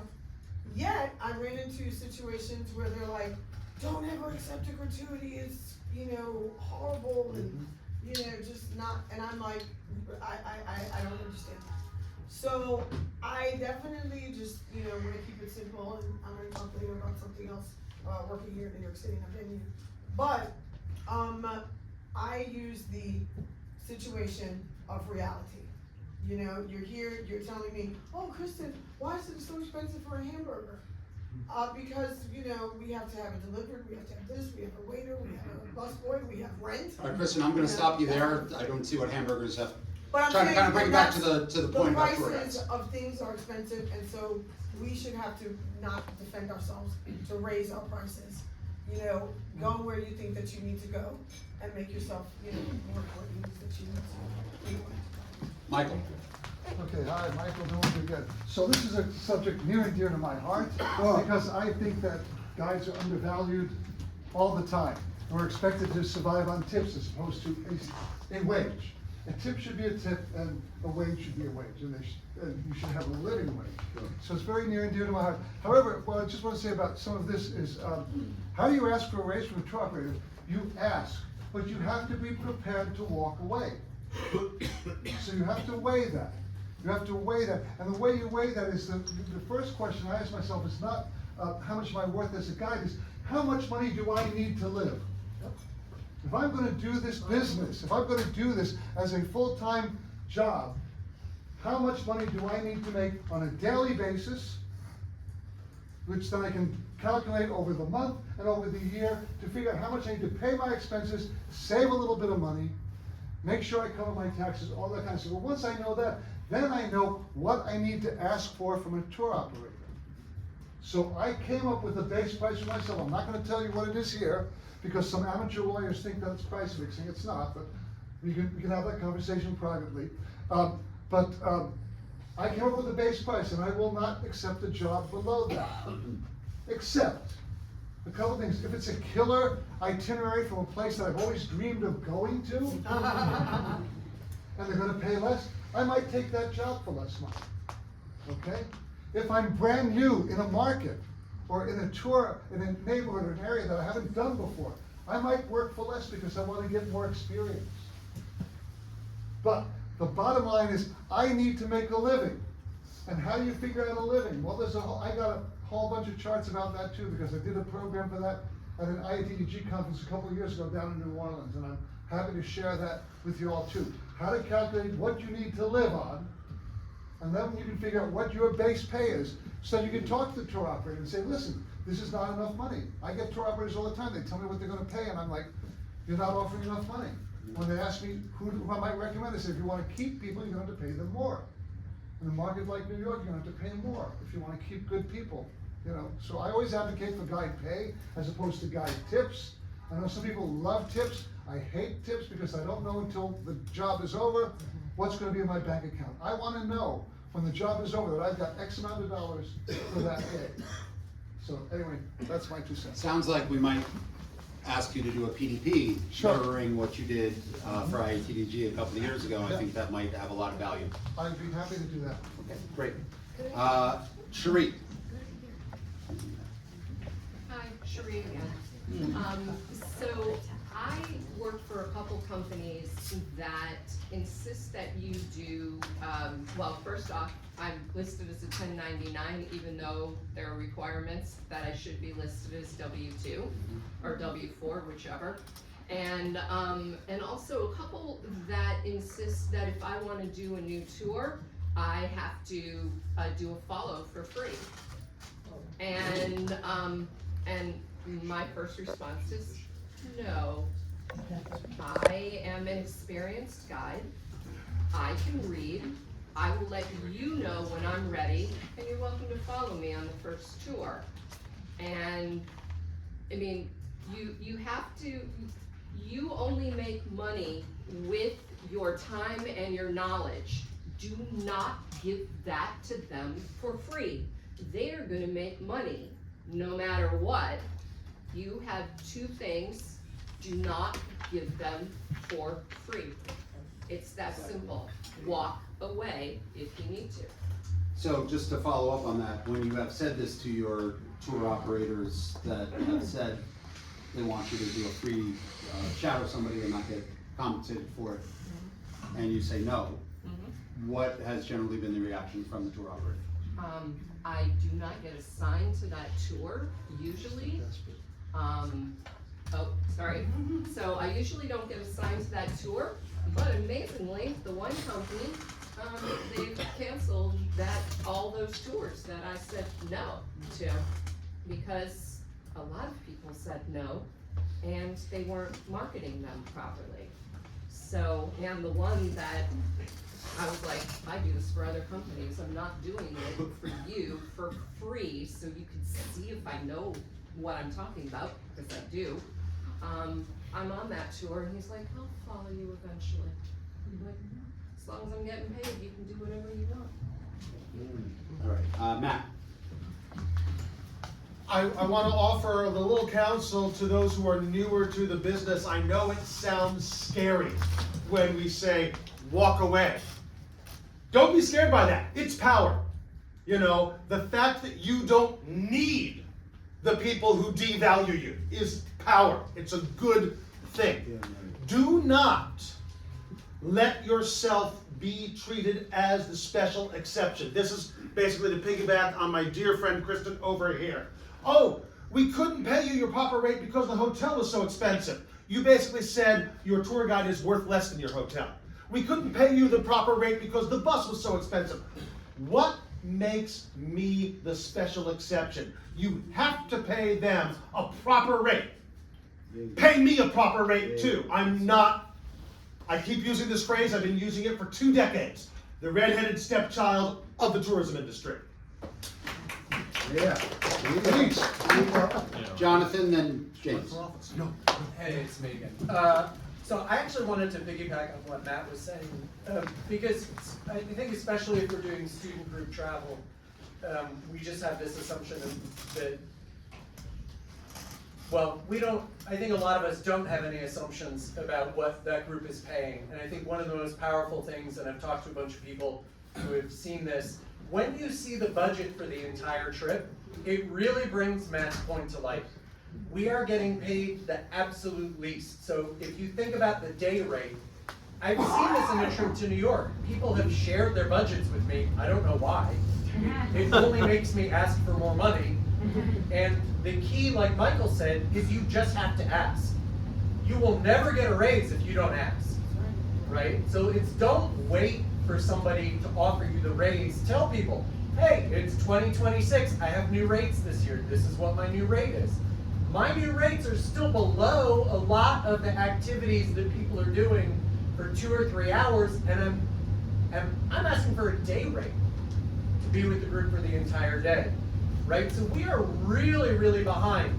We are typically, our day rate is cheaper than Spyscape. Our day rate is cheaper than Ellen's Stardust Diner. And you know how bad those burgers are. We're still cheaper than those crappy burgers. That's not right. And that is also what Kristen was saying, is that everybody else is getting paid. And if we don't step up and say we need more money on an individual basis, not on a price fixing basis, then we're not going to get more. So it's really, I want to amplify all these other things that people are saying because these are all really, really true. And if you can ever get your hands on a budget for student group travel, do not say no. It is absolutely eye-opening and galvanizing. James, Yeah, I just wanted to add on to what Michael said about. speak up a little bit, please. Sure. What he said about walking away, which I think is great advice, but I think one of the things that's gonna help you do that is to make sure you have someplace to walk away to. If you're an independent contractor, you're working for one company, that's not really the best way to get the best possible rate. So I had a company, I felt like I wasn't getting enough money, and I went out, I found more opportunities, I now work for like 4 or 5 different companies, and the company that I talked to, I asked for a higher rate, and they gave it to me, but they also gave me less work. So it kind of worked out, but I just got more work at the other places. So it's easier to stand your ground when you know you have that to do it too. So that's just one thing I would add to that. I think a lot of us learned the lesson during COVID. Not have all your eggs in one basket. As independent contractors, that's one of the benefits of being an independent contractor is you can work for 2, 4, 8, 12, 75 different tour operators. And suss out the ones that you like working for, the ones who treat you well, the ones who pay you well. And then go to the ones who don't and say, this is what my standard is. And then you have the power to walk away because you have other options. So I think that's a great point. Suzanne, then Catherine, then Gary. Hi, Suzanne Reisman. I think there's a tension if you work for yourself and not for other operators in terms of how much you have to hustle and what that means. That's very different. I don't know, are other people, does everyone here work for someone else or am I?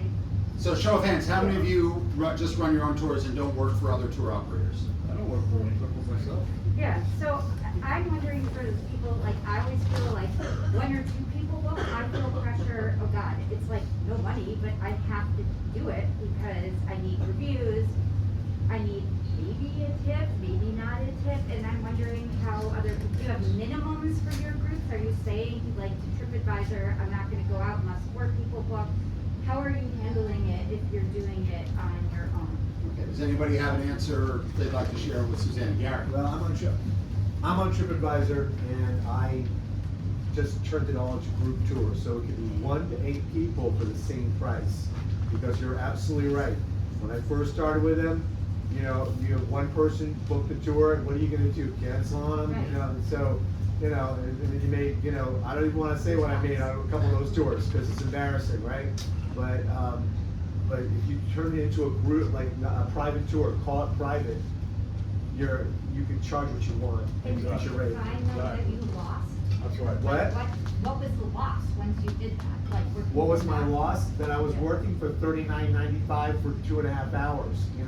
That was the loss. Yeah, so huge loss. Sorry, the flip side of only taking a higher number of bookings, like, did it balance out? You only got one? No, but no, I turned it all to private tours. It's flat rate, there you go, thank you, flat, that's why you were president once upon a time. Michael Jones, really good. All right, so yeah, flat rate, it could be 1 person, I'm limited to 8, just so I don't get some wise guy tour operator buying the tour for 30 people, right? So I say, 1 to 8, doesn't matter how many you are, this is how much it costs. There you go. Anybody else want to answer to Suzanne before we move on? All right, Catherine was next. Hi, everyone. Here, let me move aside. I'll just take off the mask. Not feeling great. So, 12 years ago, I got my first job. Said to the tour operator, what is the hourly rate? And I was told, and I said, okay, what else do I have to do? And they said, well, you have to come 15, 20 minutes before the tour and check people in. I said, okay, so then I'll charge for that time. And they said, no, people don't charge. You just get your rate for when you're giving the tour. I said, if you require me to show up 15, 20, 30 minutes before the tour, I'm working.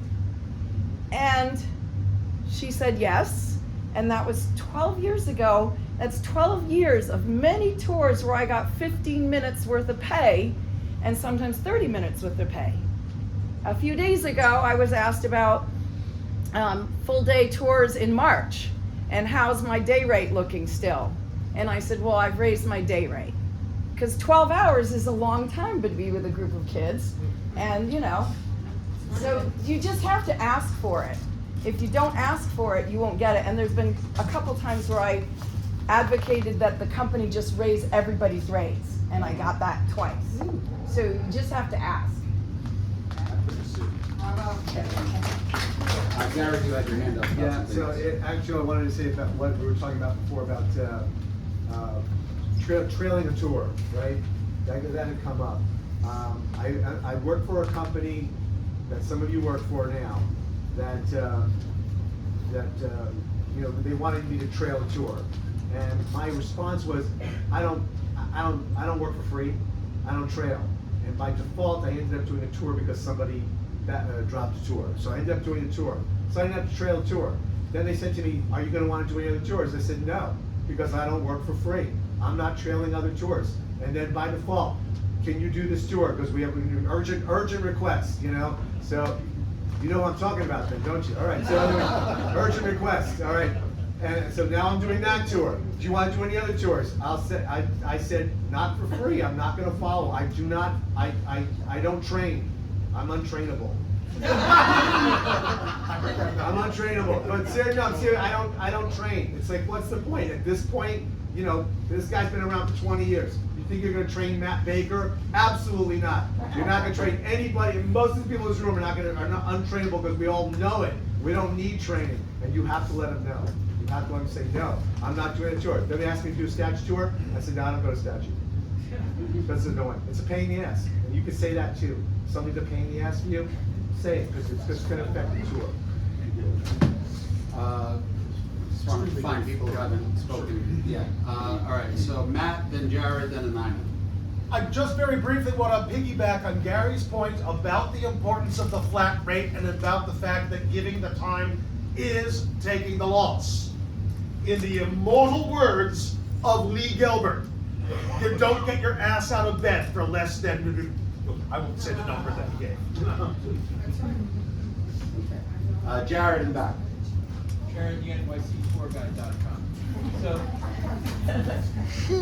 there's also extra work in terms of submitting our schedules. I find that really time consuming. Oh my God, submitting my yes. schedule. Well,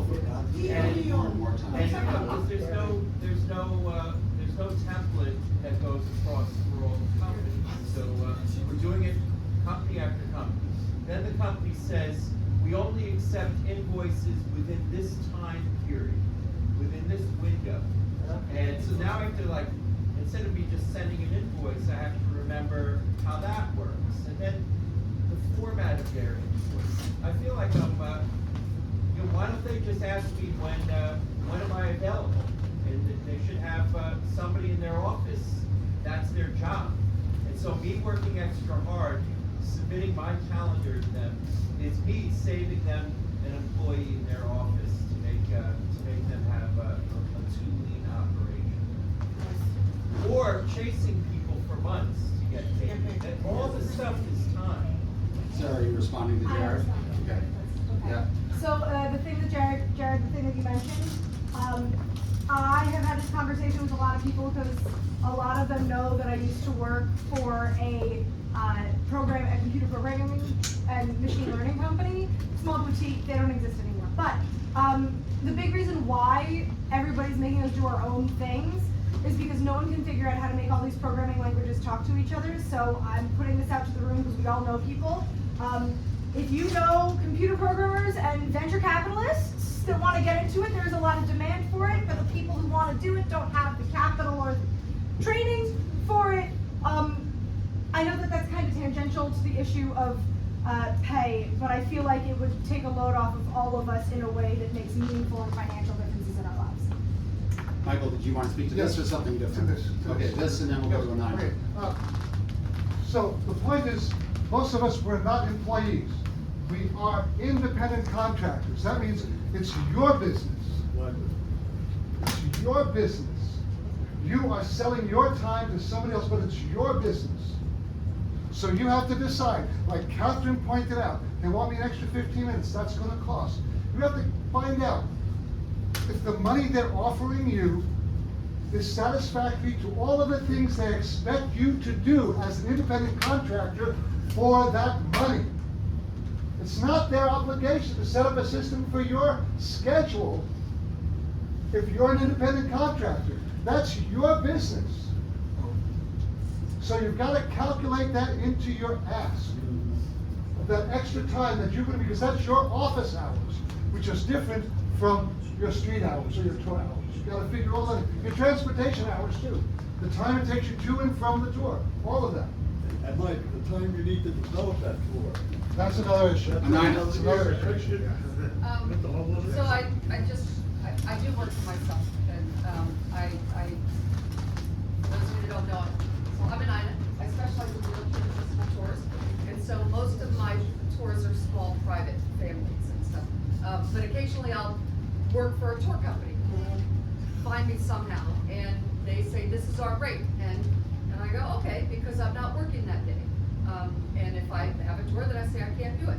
But, so that's how I run my business, and for those of you that are new, you've heard all these different stories and how being a tour guide in New York City really is different for everybody. You know, some people work for themselves and might work for another company. Some people only work for the other companies. It really depends.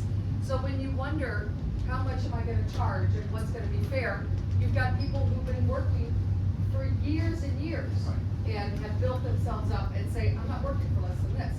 And then there are people who are very specialized and very niche.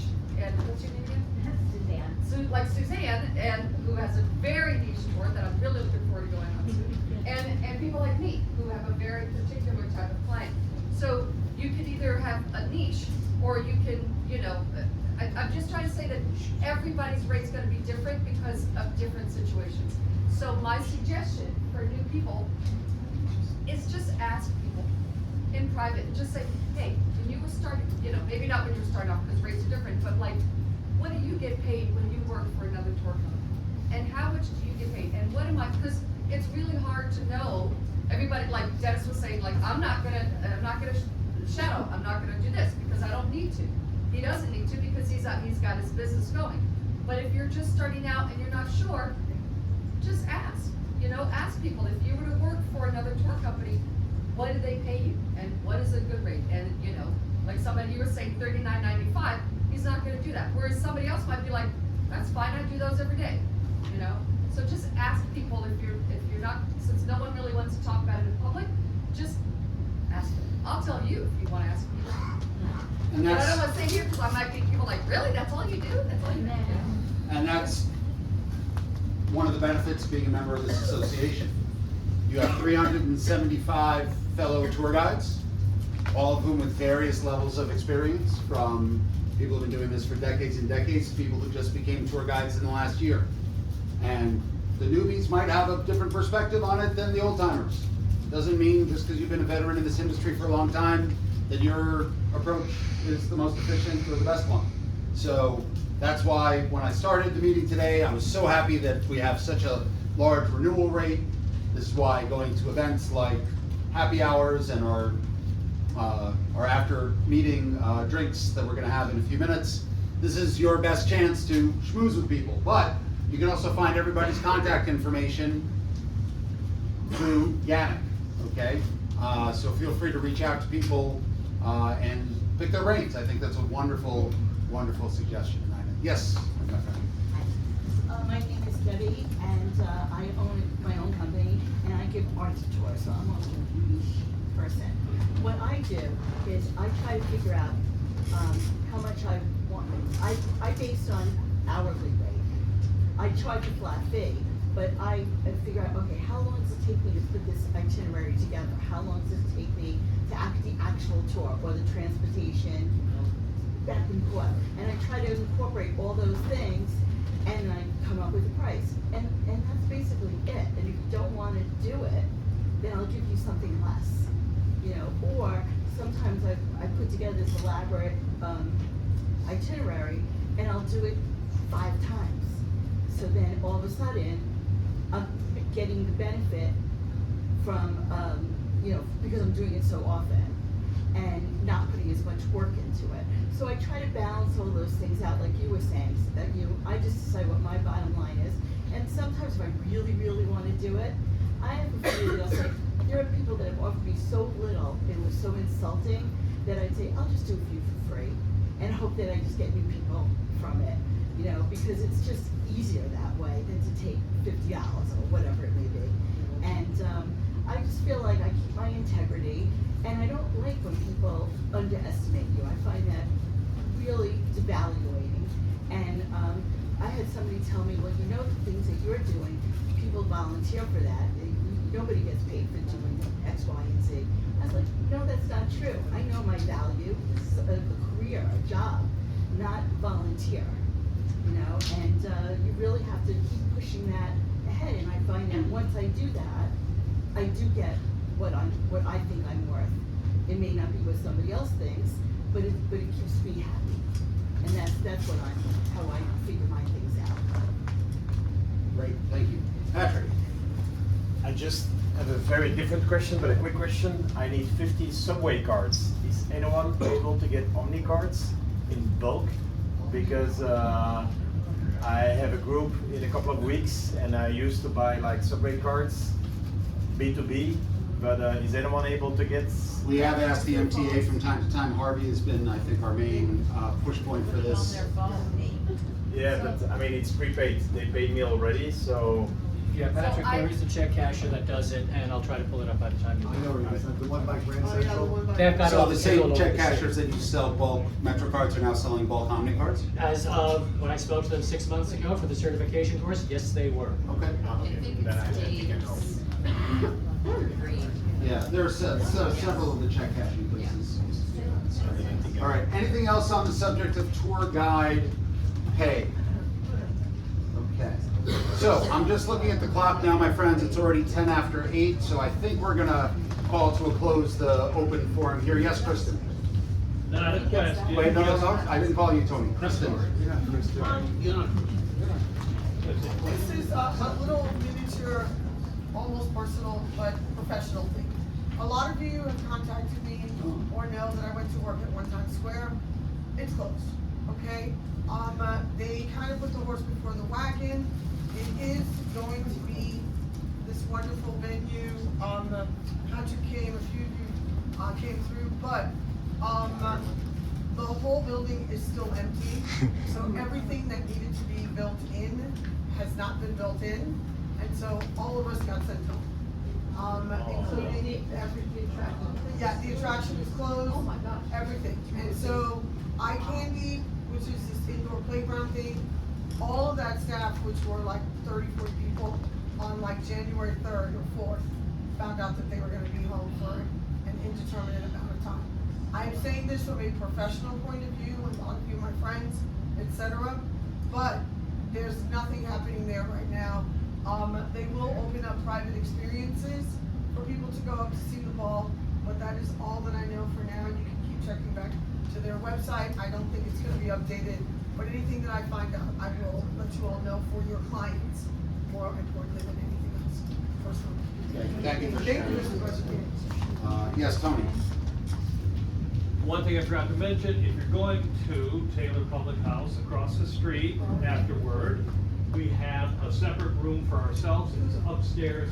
So when you go in there, head up the stairs, the hostess may ask you, and it's under the name of GANYC, and there you go. Okay. So we had, yes, Andrea? I was wondering if I could share the Capitol Switchboard's number with everybody? Can you post it to Facebook? More people will see it there. Okay, Our I members figured will. since we're here. Yeah, okay, go ahead. Yeah, okay. All right, everybody, can you hear me? Tour guide voice? Okay, Capitol Switchboard. I called it a lot last This year. is the US Capitol. US Capitol, okay? If you want to type this down, 202-224-3121.